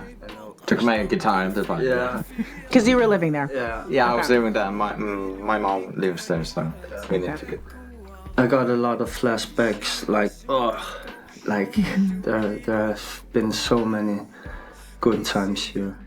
For both of them, it was important, even though the melody is dark. We wanted to write a positive song about Blok 4 because it would be disrespectful for the people who live there if we write a dark, negative song. There's happening a lot of stuff down there still, of course. Like stuff that's bad, you mean? Yeah, bad stuff and good stuff, of course. Yeah. But we wanted to have the positive vibe on the song. So that's the thing I think was the reason why it was successful. And Finn had a lot of firsts there too. Got my first girlfriend down there. Positive experience. First kissing. Whoa, look at that, a lot of firsts. And skiing at winter because there's a hill. And before there was a road in the 90s. Take your skis just right down to the ice. For both of them, it was a place of community. What kind of made it positive for you, would you say? Friendships. Friendships? Yeah. Okay. The friends and the families. Why was it positive My for you? parents live there. Yeah. And actually there was a friend who lives the same block. Okay. Actually. Oh, okay. Yeah. Okay. Down the hallway, kind of. Down the hallway, yeah. Okay. So I usually go down there and drink with them and play games and. So it was like easy access for you to like hang out with friends. It's very easy. It's about 2 a.m. Just come back from hanging out with Finny and their friends, which are all very, very cool here in Assimilates. And look at this. It's stunning, right? I love, love, love Midnight Sun. So it's really cool tonight is actually to hear from quite a few voices around just the normalcy of living in a block home and how a lot of people, maybe in their 20s, 30s, and 40s, at one point lived there. So when we talk about the Resettlement project, yes, it created these homes, and I think for some, it actually created a transition and kind of a moment where they moved away from their sort of first home. Then to hear tonight how for quite a few, it was very normal. It's important to sort of hear both sides of the story, right? I didn't mind at all because I was born and raised in it, and I grew up, which was really great. Was it great because people had mentioned they had access to a lot of things that you would need, like running water, and that there was opportunity to play with friends that were neighbors? Yeah, it's more like neighbors and other kids that lives around. You get to know them, which was one of the best parts. This shouldn't be surprising, though, as it was mentioned in Peterson's report that the hope with the smaller apartments was to promote contact between different households. And at least for the younger generations, it seemed to do just that. I actually read something. It's by a postdoctor and author, Trun Husa, and she's Norwegian. And she did, I guess, several interviews with people in Blok P. And there are many people that actually referenced being happy and actually being grateful, maybe is what I'm kind of adding here. I don't think that's what she specifically said, to having the luxuries of, say, running water. So a line that she says that I want to say here, and I also want to add on to it as well, just from my own experience in talking to people and doing research too, is both sides of these stories, they're real. Both sides of these are true, and both sides of these can actually coexist. We have to respect the different kind of the memories from the citizens in the historical period. It's also important for us to discuss this, what happened. For me, Blok 4 is a really important song for me because it's telling the opinion of my fellows. Your friends and family and community. Community. My final question is, where is housing today? For this question, I think I need to head back to the mainland, talk to a few more architects to get the answer. So in terms of the resettlement goals, did they make it? In 1960, you had about 57% of the people in the country living in towns, and the rest, 43%, in villages. And 20 years later, 77% in towns and 23% in villages. So yeah, it did. So after Greenland got there's early fireworks. It's National Day in 2 days, but again, this is getting posted in 4 months, so irrelevant to you. You can't say anything, so don't worry. Like I was saying, Home Rule in 1979 gave the country their own parliament and autonomy to run certain sectors of the country, like housing. If you recall, during resettlement, it was Danish state grants that largely funded the new development. And according to a few reports I read, tenants were put on home mortgages with lenient repayment terms that started 30 years later. And then those in block homes were put on monthly rents. A few years later, in 1987, the government acquired all the public housing from the Danish state, and with it, of course, the maintenance of all the buildings, which we'll talk about in a minute.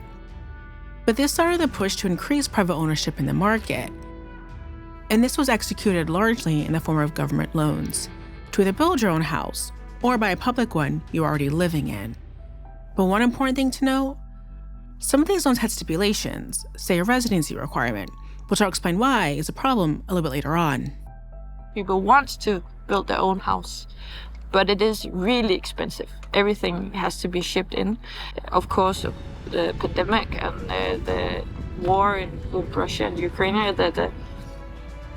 it's really expensive to build everywhere else in the world, but also here.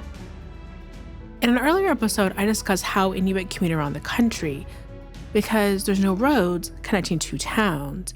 However, they are building the very first one as we speak. This means Inuit commute by everything but road.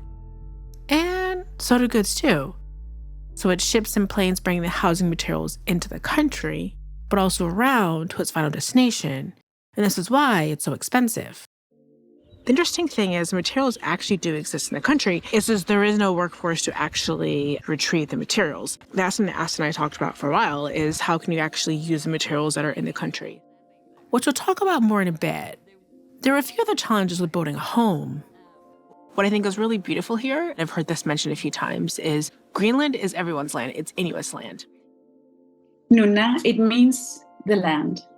Inuit way of thinking of land is that you don't own the land, but we belong to the land. When I came here move to Denmark where you can own property and where you have... It was so weird for me because people made their own jails. Like they were cutting everything off and this is mine. I never had that experience. When we meet other Inuit, it's like we're together and everybody is welcome. And even though this is your house, it's not your house. It's like it's everybody's house. Because you don't own land here, you get this area from the municipality. And the same goes for companies, like companies who want to extract raw material. The same goes for them. They also have to apply. And all that you pay is really a one-time fee to essentially have, like, say, your sewage, if you have sewage, or have your electricity set up and connected to your new house. There are a bit of challenges, though, when you look kind of like a town-by-town or settlement-by-settlement perspective. In Assimilates, there's actually no land they can currently build on. They have to actually go in and first clear out land that will be usable, and their biggest challenge is permafrost. Here in Qullissat, you have a water line, and then you also have the UNESCO site, which actually is blocking the ability to grow. I think it's west and south, so all the development has to go up north. And that's where, like Qullissat, that's also sitting in another UNESCO site, so it's all protected land. From what I heard there is you actually can't build any new houses on new property. You have to take down an existing house and rebuild one on top of it. There is what you can call like sometimes a bit of a clan behavior. So Greenland actually has like some families that are very powerful families. And you can see in a local community, there's a very clear hierarchy basically. And this is even today like families who are very influential. They usually are sitting on the best businesses in town. They have more wealth. They are very active. Yeah, they somehow usually end up getting the plots they want when they want them. And faster. And of course, this is not something one can really prove by data. So I can validate that this is an experience in Greenland. It mostly takes place in the larger towns. So probably, in like Nuuk, in Qullissat, and Sermermiut, in the south as well. The other challenge, the availability of expertise. Sophie is an architect from Denmark. And she's only one of 3 architects based in Sermermiut, and she only has ever worked in the Arctic. And there's only about a dozen or so architects across the entire country. And similar to the housing development in the resettlement era, Danish guidelines and principles still influence the design today, with most architects and engineers being educated in Denmark and actually coming to Nunarput for projects, if not already based in the country. So this limited expertise and the high costs, it actually hinders, say, the development of individual housing architecture, which isn't really a thing here. I saw, I would say, 3 designer homes since I've been here in the entire country. And what I was told by the civil engineer and then also the locals is one was a lottery winner, one was a successful business person, and the third was somebody who actually inherited their family business. Despite the challenges, people have been building their own homes. This was initially led by a period of self-build after the resettlement era in the 1970s, where drawing illustrations would accompany building materials, and you'd either build it yourself or with your neighbors.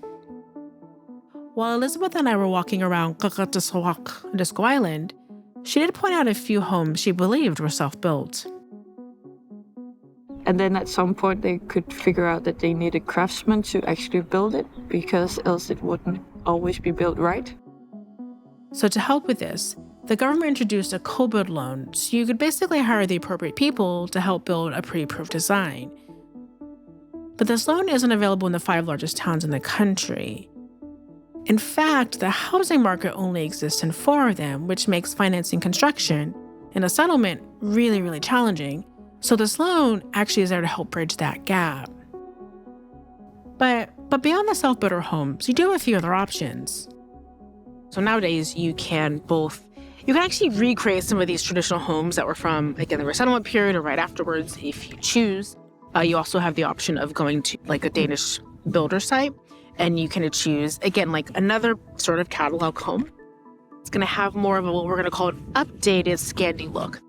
The modern Scandinavian design, with the open, where the kitchen and living room are together and so on. They don't typically have an upper floor. They just have a ground floor. That's Morten, and he's a civil engineer in Qullissat and originally from Denmark. And he explained that the core differences from the earlier tract homes to the new type homes, or catalog homes, would be updated larger one-story designs. Now this one here is almost double the old apartment size of 62 square meters from the resettlement era. While they may have modern interiors, most seem to have more of the traditional style on the outside following the previous tract homes. Except this one. This one's quite fancy, and I think I like it. Inga, an architect and one of the leading voices on this topic, wasn't able to meet, but she sent me some notes that I scattered throughout this episode. And when asked what updates she'd seen most since the homes from the resettlement era, she mentioned the utility room was now near the entrance and close to the kitchen, so that you can prepare the day's catch with access to water, which is exactly where it was in the place that I stayed.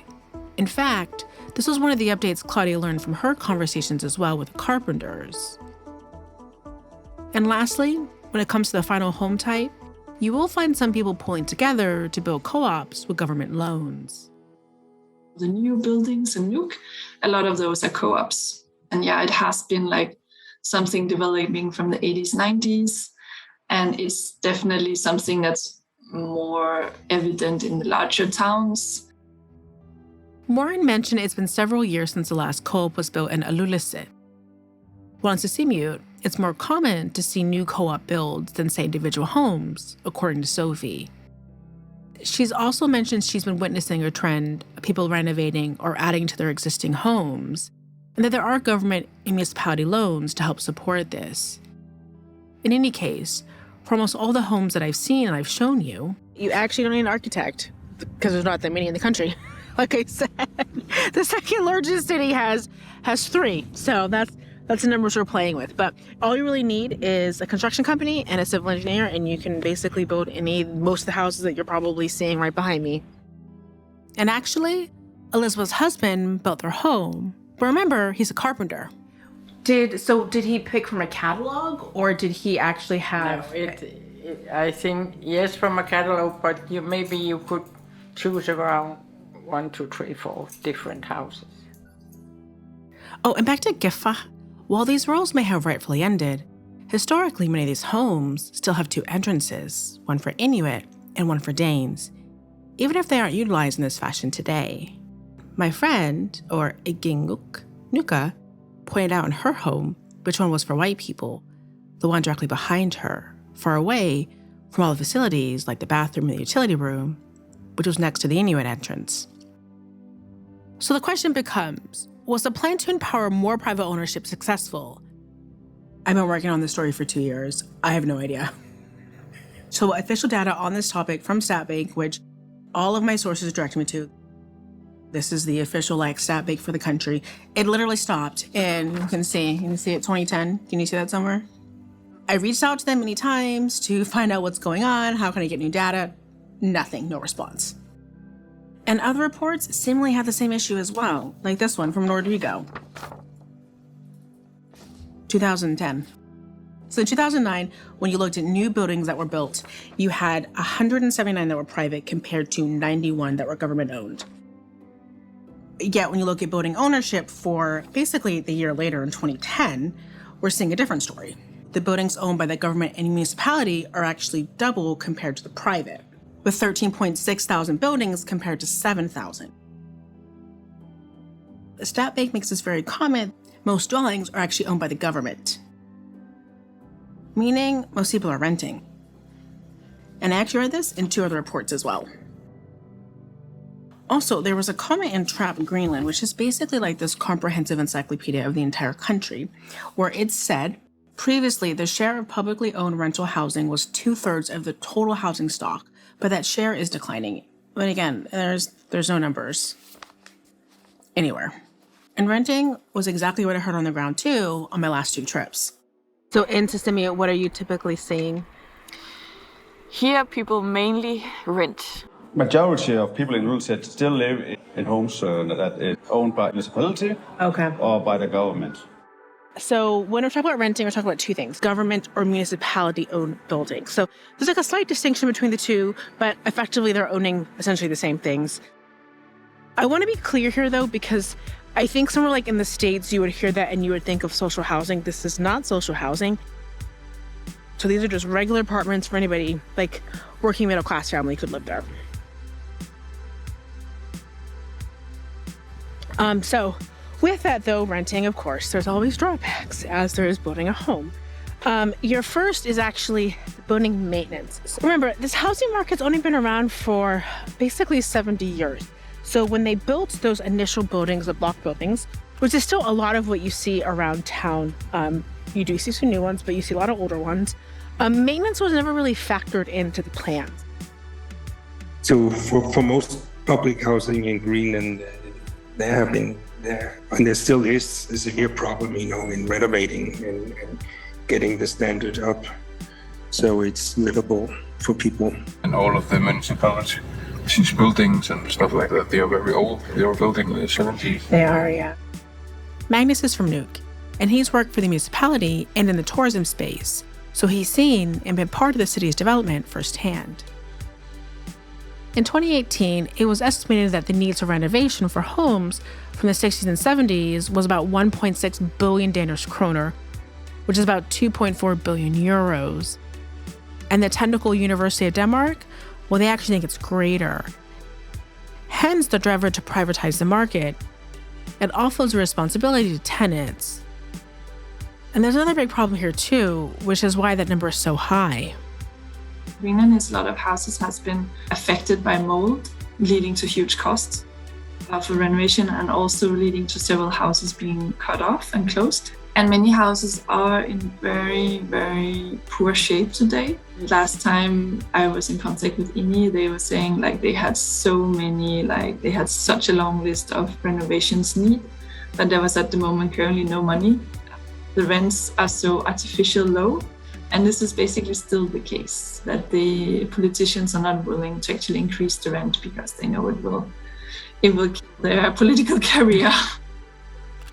And mold is a reason why wood, a core element that somewhere like Faroe Islands uses, is avoided in Nunarput.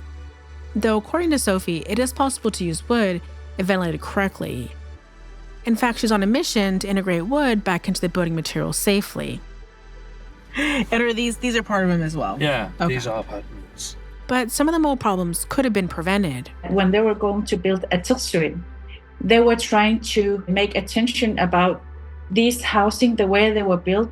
They're going to have mold in some several years. Frustrated a lot these carpenters, so they had to build them anyways. A lot of Inuit have health issues with the lungs and with the mold, and people still live in them. And while funds may be limited for needed public renovations to address mold, there may be some funds to get a toilet. If you have, for example, one of the old housing that has a back toilet, they don't have a source, but the area has been renewed, so they have made source and you can get a running toilet. You can actually get a lot of support from the government, from the municipality to get a running toilet instead. So that's good. However, for somewhere like Qullissat, no, not here. Because there's nothing outside they can put it. Okay, this must have been if there was a line nearby. Yes. But if there's not a line, then... No, it's not. Okay, you're SOL, I guess. Around the school. Yeah. And of course where I'm working, we have with water. So you have the lines there, but not here. But not here. I don't think there's anyone around here who have... There is no line. At one point, every 20 years, they would just take down a building that just seemed... Or they would abandon it, right? And if you look at Blok P specifically, that was torn down after 47 years because there were a lot of maintenance issues with that one in particular. And then all the blocks around that I think we've talked about, they also tore those down. Again, for a housing market that's only been around for about 70 years, that's kind of a big deal. Let's add something else in the mix here too. On average, about 40% of the population moves every year. But most are actually moving within the same town or settlement, which you'll understand why in a minute. Another is labor. Outside of government, which is the biggest employer in the country, The rest of the main employers are actually impacted by the seasons, so fishing, hunting, tourism, and construction. So it's not uncommon for people to move around for work and also have more than one job. Oh, and going back to that co-boat loan earlier, this is why it's difficult to secure. It has a 6-month residency requirement, which, if you're moving for seasonal work, you're likely never going to meet it. So this constant movement of people doesn't necessarily drive motivation for making renovations. The second issue is going to be wait list. Yes, of course, there is a wait list. So my former job, I got a house, staff housing, but now I stopped working there a year ago because I'm self-employed, and then it was okay, I could keep on staying there, but right now my landlord, he's moving to Nuuk, so he's selling the house. And because I don't have like a job in a big company, I can't get staff housing. There's a really long list, and then I'm trying to get private rental, but it's not so much of it either. It's kind of a problem. I don't have a house, a place to stay from 1st of August.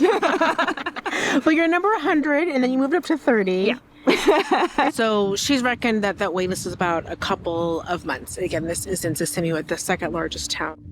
When I was on Disco Island, though, I heard there's about 3 to 4 years, because you also only have 800 people that live there, 840 people, right? So there's not as much movement in a smaller town like that. I heard here that the list is about 1,000 people, but I didn't get a number from the civil engineer about like how long he thought that actually would be. And somewhere like here in Nuuk, where it feels like endless new builds across the city, at least since I last was here, the wait list is still very long. When you went to get an apartment here in Nuuk, I think my mom, she got on the list when she was a kid, but she only got offered an actual apartment when a little while after I was born. So she was a kid, she went to school, she got an education, she got a kid, she got her own apartment, and then she got offered a place from the list that she got on when she was born. So it can be a little bit wild with the waiting list here, but it's a lot of different stories. I feel I don't know what actually determines how many years. Is it chronological? Because then she should have gotten her apartment at 15. Or maybe she's like, oh, we can't give her apartment at 15, we have to wait when she's 18. And then when she's 18, we have to wait for someone to actually move out. And the reality is, anyone you talk to, any report you read, is all the same. It's anywhere from 10 to 17 years. A quick note, it doesn't mean that all these people are homeless, which might be implied. They might be on the list to either upgrade or possibly downgrade based on their situation. And hence why 40% of the population is moving, and largely within the same town or settlement. Because the times, at least here at Nuuk, are really long, it's not uncommon that once you have something within the family, well, you try to keep it. I did rent when I lived with my ex-girlfriend, like a family, because they finally got a place. They have like 5 kids. So they finally got a place and they are keeping that apartment in the family. They moved out and bought places out in Nunarput. They still had the apartment in my ex-girlfriend's name and rented it out to another person. And then they made an agreement where like, we can choose whenever you have to move out, but you have a year to move out. I see. So when we were almost done with our master degrees, we're done at the same time. I don't know if she still lives there, but if she decides with her partner to move out and get their own stuff, it's just gonna move to the brother, the little brother, and then the next little brother, because then they always have a family apartment, so they don't have to wait 15 years. Okay. Because of these difficulties with getting a house when moving to Greenland, and because what we do see in Greenland is that many people come and live there 2 to 3 years. They fulfill certain very critical functions in society. It can be like at the airport, it can be in the municipality. The companies always have their own houses in town they can offer their staff. Like Air Greenland, where I used to work, we would also live in apartments owned by Air Greenland. And if you work for the Royal Arctic Line, you will live in their buildings. People are tied to their houses by their employers to a large extent. When I worked at the municipality, I got an apartment in 2 weeks. It was a municipal home for people working there, which I was super happy about. It was a small one, super cheap. I got an apartment for my old job here. I'd also lived here for 3,000 down here. But it was only like 45 square meters. But I got the opportunity to buy something in Nunarput that was 111 square meters. But I would rather stay in my 1-bedroom apartment than living in a 3-bedroom apartment over there, because I just didn't want the hassle of going there. So it's way over there, right? Yeah, all of that. Yeah. And it was in company housing where Finney made their first album. You got your job in Pacific. Yeah, I got my job in Pacific. And then he was offered a room. Yeah. For Oh, like company housing? Yeah. Okay. Yeah, so there was also other employees also staying in the same house. Okay. Yeah. Okay. So I lived there and make music and play games and no one ever told us to turn down the music. Yeah, turn down the music. No, but it's very the walls are very thin walls. You can just hear them talk, and we made music like loud. Yeah. Nobody told us to turn it down or something. When we just kept. They were just supporting. Yeah, they were just supporting us. When we think of company housing as an outsider, normally you're brought over to another country and that company will give you housing. But then to find out so many locals, like everybody I interviewed, like almost all locals were like, yeah, I stayed in one at some point. I was like, what? And I was like, that was like wild to me. But then when I started to learn about the housing market and you're like, okay, I see now why. Yeah. That's unique. I haven't seen that anywhere else. Did you live in company housing at some point? You did? Okay. Right now. You live in company housing. Yep, there we go. Yeah, all right, you do. Okay.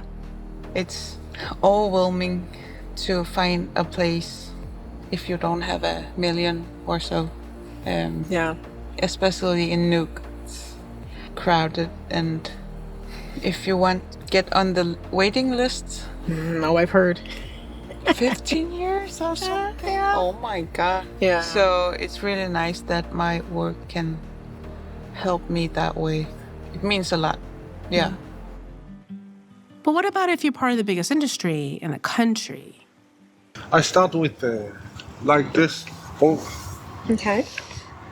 And I move with this one. I'll build myself up.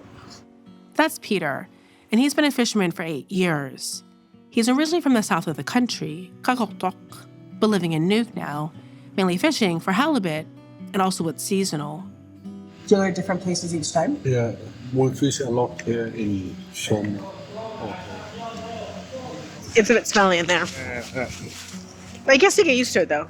That's why I can not smell it anymore. I can smell it. Okay, watch my step. God. I've almost died many times making this series for y'all. I really hope that you appreciate everything that I do for you. So you have to, like, crawl into this boat first? Yeah. This is fun.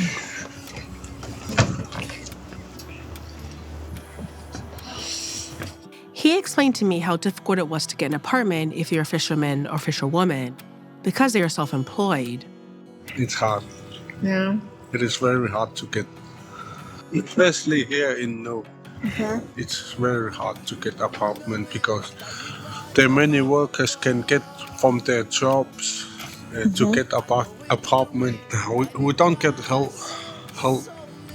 Mostly. Like no fisherman gets help. No. To get apartment, no. Yeah. No.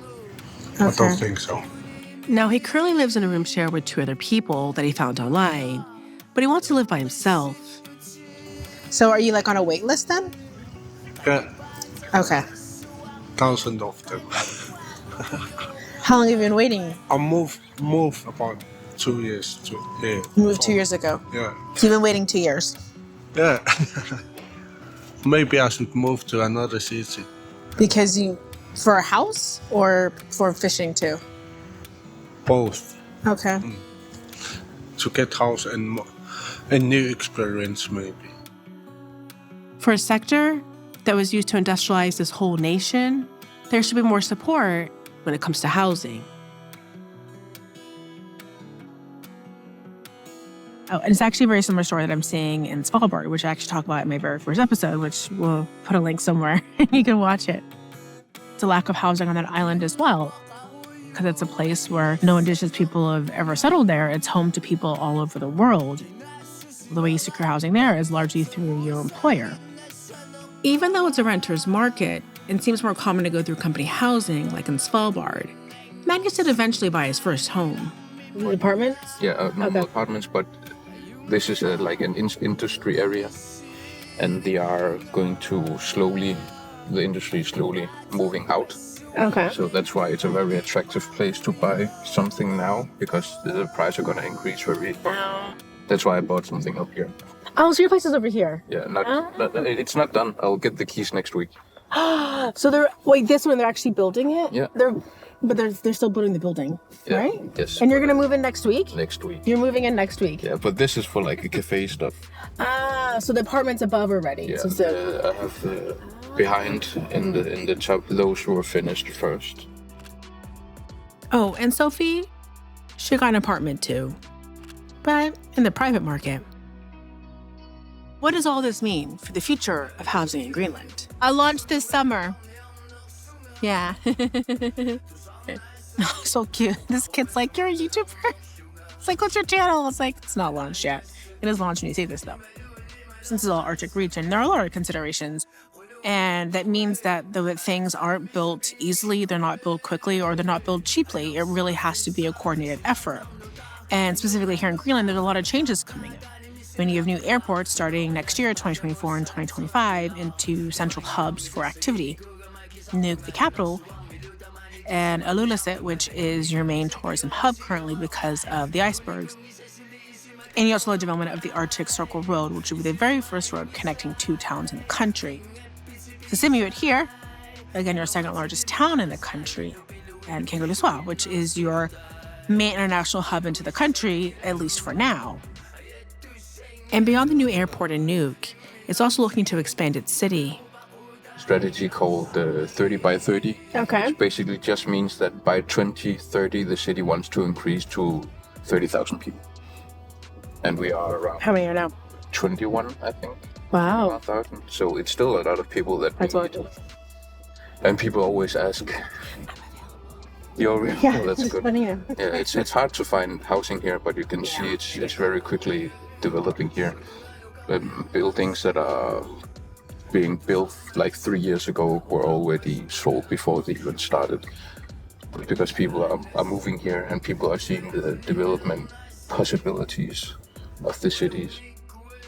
Their expansion will take them through the mountains, quite literally. We are starting developing the next part of the city. Okay. So the reason why I told you, like there's Nuuk, and then there's the city part that didn't exist when my parents were kids, and this part didn't exist when I was a kid. And I can say for my kids in the future that the next city part, it's not going to be there when they were kids, because it's only going to start very soon, but that's also going to explode. Tunnel right through here. Tunnel's gonna be through there? Yeah. Okay. At the other side, they're gonna start the new city section. It's called Siorasjorfik. One more time? Siorasjorfik. Siorasjorfik. Siorasjorfik. You're almost saying soup in Greenlandic. Suasa. Suasa? Is that a word? Yeah, that's soup. Oh, soup? Yeah, I love soup. So hey, look at that. That's very fitting. So they're starting a demolition now, and then... Not now. I don't know when it's gonna be. They're just delayed by like 4 years now, so... Yeah. Okay, cool. And the business who were supposed to do it, they went under. Okay. It's actually... Fantastic. Like the town. They calculated that it was gonna be cheaper just to dig through rather than creating a road around. Okay. I also maybe think it's safer because of weather.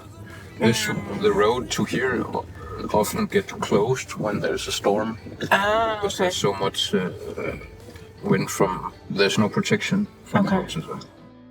Development was supposed to start before COVID, but the machine never arrived. So I guess we'll have to wait to see how it progresses. So there's a lot of change coming up. And this also means there's going to be an influx of people here. Sort of that window of time where there is preparatory work to proactively manage what will be an increased tourism and possibly an increased desire of people to live here. I love Greenland. There has been some development in the towns and settlements. Warren mentioned there were a few new builds for public housing coming up in Qullissat. And Sophie mentioned there were some developments for dorms in Assimilates. And in Nuuk, well, there was a lot of new construction. So I'm saying, so we have all these new apartments, but is it still not alleviating that? Does that not change? Because there are two different price classes. Okay. The rented ones are super cheap. It's for people who can't afford to buy their own place. And these apartments are for people who can afford to buy their own place. So they don't have to, they are not in line because they're not waiting to rent, they're waiting to buy. And the buy list is way shorter, so it's not really alleviating that, because all of that renting part is a part of the public organization, the government and the municipalities. So a lot is for private ownership, but there is some for public housing too.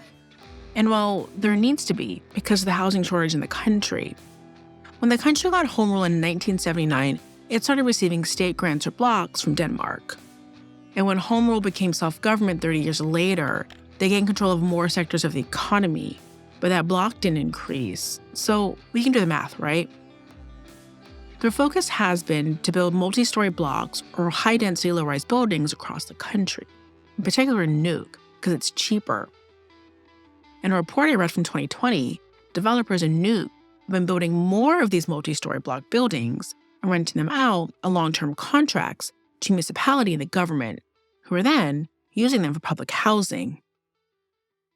My point in bringing this up is there is a lot of change coming in the country, and there will be a requirement of more housing overall. So new housing will have to be developed. And really the question becomes, how is new housing built, especially if it's going to be for locals where it's not void of considerations that Greenlanders might need? And I actually want to bring it back to a project that Asta was working on actually here in Assimilates. I published an article in Greenlandic journal where I said that it could be really interesting to work with the idea of implementing elements from the Inuit or Greenlandic Inuit cultural history into the architecture of the future. I was contacted later by Sermermiut municipality. They said, okay, we have read this art, like to catch that ball and see if we could actually do that. Well, the sandbox was supposed to be built here, but when I visited, it seemed like they had moved it over here. I thought it needs to be a house that is actually within Sermermiut, so people, the kids can come and see this actual place, and we could talk about Greenlandic prehistory. Kindergarten is over here, and this is the playground connected to the kindergarten. And the sandbox is not too far from that. I love the idea of the kids growing up and seeing their cultural heritage other than these wooden houses, but seeing older house roofs like that, because many of them have been torn down within the cities. See them together with the museum as a part of the museum, get inside, but they might feel alienated from them. It would be nice if they recognize them in the landscape, but you can see that it looks like a house room. And the measurements, they're quite all right, because normally it would go to your knee if you are within the Greenlandic landscape. There are some that are quite high, so you can actually see they are walls, but most of them, they only go to your knee. And I actually had a chance to see her work for myself. Well, sort of, when I was back in the country. And amazingly, I didn't have audio on, which is the story of my entire life trying to film this show. But point being, the entire sandbox was covered by snow, sadly. And funny though, we actually drove past this with the mayor last year. So it's a new kindergarten that just opened. It's opening? It's still under construction. But back to my question. Is there a way for future housing to be more considerate of Inuit needs? There were comments made during a housing seminar in the 1970s noted in Peterson's report. The dialogue between the population and the administration has not been extensive enough, and the planners have sometimes been ignorant of the desires and cultural views of the population they attempt to serve. Conversations that bring the builder as well as the owner closer together, a role that used to just be one until roughly the 1950s and Denmark's more recent colonization of the country. The work that you're doing is important, and I think for you, because it sounds like trying to connect culture to, it's like the intersection we talked about like all day, together all day actually, of I think modern and traditional. And what does the in-between look like? Qarsok tegnestue, architectural firm. Yeah. Yeah, you know those blocks, big blocks. Yeah, they know that it doesn't fit in Inuit lifestyle, but they are doing some projects that they are challenging some space to our traditional living ways. More meat areas when we get home, and maybe we can have a bigger kitchen where we can do some preparation for our food, bigger fish where we can cut it, and we could have a bigger balcony. It will be an actual project that they will complete. Yeah. Okay. They have some buildings in Nuuk, started on adding elements to quality of mobility to do the traditions. It's touching to see Inuit architecture doing some decolonizing the architecture. I don't know if we can call it that way, but we can. Yeah, we can. We'll call it that. Yeah. And this is important because still to this day, Danish developers are working on new housing projects in towns and settlements without consulting Inuit or any other locals besides presenting 5-minute surveys and Facebook groups due to not having any on-the-ground contacts.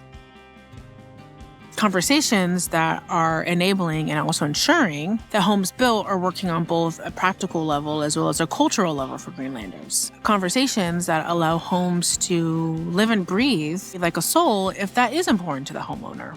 Are there elements from the old Inuit houses, the understanding of the house as either a whale or having a soul that we would like to reconnect with? Conversations that acknowledge the history of the homes, that preserves the stories of those who live them. This is where I stayed, here, and then I will go into the bottom entrance, which you can kind of see, not knowing that that was for Kiffaq, right down there, not knowing that that's where they would go through. This is why we do these stories. It's important to have that historical context. I told Laura yesterday that we have been talking about this. Yeah. Laura is also a guide, tourist guide. Oh, okay. So when they are doing the Taylor guide, it's the first thing they tell about. Really? About this whole area? Yeah. Wow. And I was like, what? Okay. It's good though, that it's like being talked about. Yeah. You know, people addressing that there was a difference in how people were being treated. Yeah. Yes. If we don't know what the history is, we are just looking at a house. Someone is living there and and move on. Yeah. But it's also important to tell the story about, I don't know if we can say architecture, but how you build the house for specific use. Conversations that allow for there to be customizations to the home. Not every family's homes are going to have the exact same needs, or not everything is going to be important to every single homeowner. When you have these self-builders, we don't really have a place where you register whether they have actually followed all the steps. My father was a guy in Uummannaq City who would check that these houses were not dangerous to start living in, and the electricity, was that all set and stuff like that. And he started to tell me about, and then people would not put up this wall because that would give them more space to have these large kaffemik like gatherings and celebrating. then you would notice that those materials that were meant to be used for this wall, they would use around the entrance. All the harsh winds would not get into your house. And these alterations, I think, were culturally rooted. Roots going back to the winter house that I see as an archaeologist when I walk around in the landscape. So Assad also hoped that homes would incorporate more local materials, like wool from sheep, for insulation. We should supplement them with elements that are rooted in the cultural heritage of the Inuit. In that way, we embrace both the modern side of the Greenlanders. They are global citizens, and they are also Greenlanders. So just having those two in a parallel. It's not to say there hasn't been some adaptations to the homes that have occurred the past 70 years to be closer to what the culture needs, because there has been. My point is this: when the foundation is based on somebody else's principles, somebody else's culture, no matter how much you adapt it, is it ever really your own? And what would it look like to build something entirely just for Inuit? So my point of bringing all this up is new construction will need to happen in the country. So how do new homes being built take an Inuit way of life into consideration? That's both the challenge as well as the opportunity. Before I wrap up, there's one last thing I need to do. Very thankful that there's someone that has made a book about Qullissat. It says a town that won't die. It tells a whole story about village. She have not been in Qullissat in 50 years, but she's very emotional. It's very hard for her. You left on boats like this? Yes. Really? Yeah. Wow. Were you able to bring anything with you? Yeah, like... Of course. Yeah? Okay. At der var næssiuppa pisatagut sisimiunut qimmeqanginnatta quanartumi qimmerpa taaseq nassangillarput аллат qimmilli takuakka sissami qarsimu ikiinnarlugit tas nuut taasutaama. Emma had talked about leaving on a boat, and I'm wondering if this is the boat that she referenced, and those final moments when she had to say goodbye to her first home. I'm actually getting really emotional looking at it. It also could just be like a normal ferry ride too, but it could be. It could have been the one.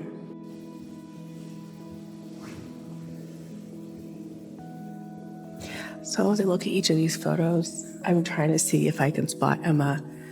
No luck so far, but I imagine that all of these people in the photos are family, friends, people she knew.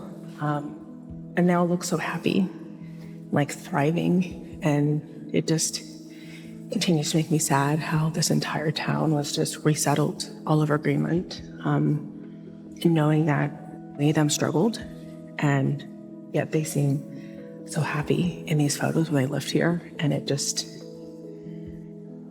puts things into perspective, right? To see more faces, happy faces, and faces that their lives were changed, for better or worse.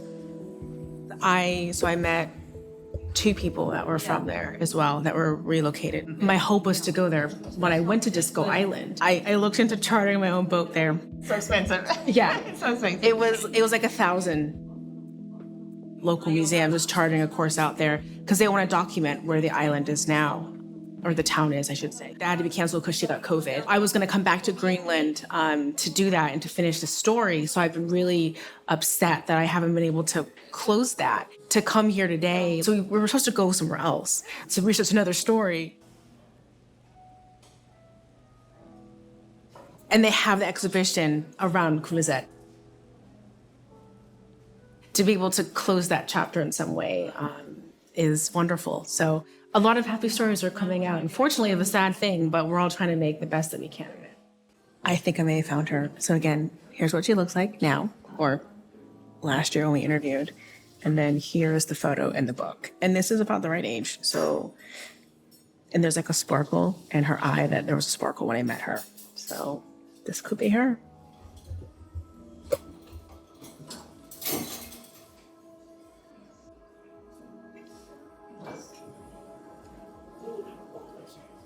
While I never made it to Qullissat in the end, I was able to see a little more of Emma's first home in a different way, and bring a little piece of home to her in Sermermiut.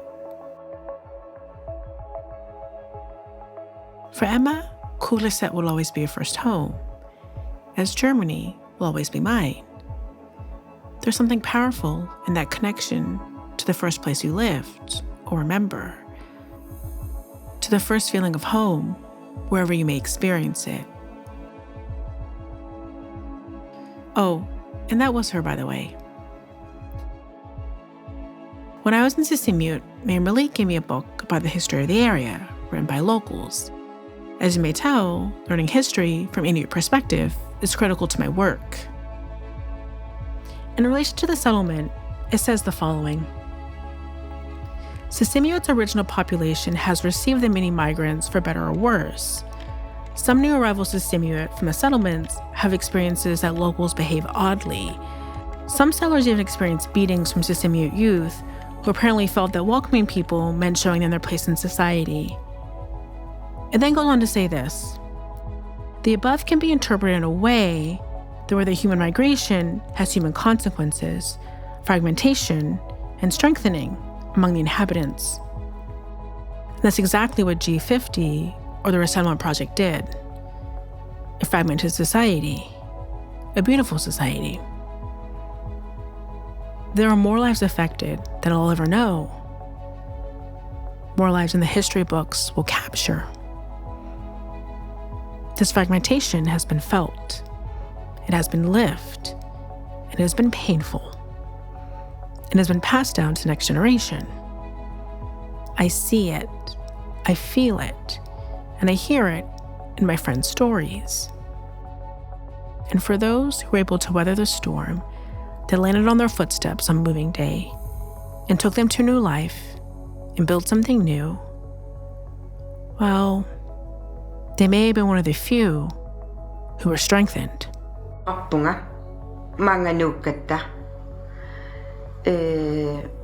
Sony me inu figa qamala tappa aliana torsuga me Qullissat into tasem sungyuti pallappa manna nunalingaria Sermermiut tawalunu annarasoruissuullugu pingortita amma kusanarnermik taamassakkuama qimassinnaangila. To Inuit, his dwelling is more than a place where he happens to carry on his trade. It is his real home. No more heartfelt hymn can be imagined than the simple legend of the hunter from Alu, whose heart burst when once again he saw the sun rising over the sea at his own dwelling.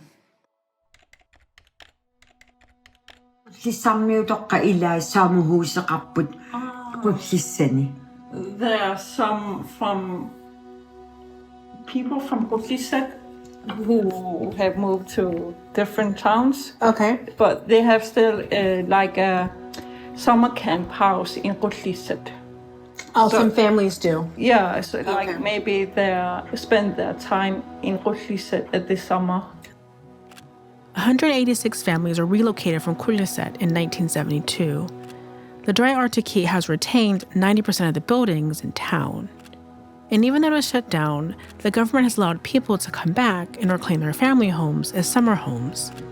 There is no public transportation there. One must charter their own boat, which is very expensive. Many years ago, when Nina was a tour guide, she took a group out there on Zodiacs, 2 Inuk women, Nuka and Lena, and their husbands. So we put the Zodiacs in the water. Again, we were not that many people. On the shore, you know, people, they came from the houses because it was really very seldom that you have a ship coming in. It's mostly local small boats, you know, people. And these were summer residents. And suddenly, as we go on shore, we hear a scream. And there's a woman. And she shouted out the names of Lena and Nuka. And they shout out the name of that woman. And it's their old friend from the childhood, Juliane, whose family moved to Qullissat in the 70s, like everybody else in Qullissat, because they had to move away. So they have their own house now as a summer cottage. They could recognize each other over a span of 50 years, just like that. And we were so moved and we were so touched. And it was totally unexpected reunion for these ladies. Yeah. And many years after, I kept on getting Christmas cards from the sisters telling that they were in contact with Juliane and they had met several times, and she had been to Denmark and she had lived with them, you know, with her family and so on. And even if they were grandmothers now, you know, their friendship had simply survived over all these years.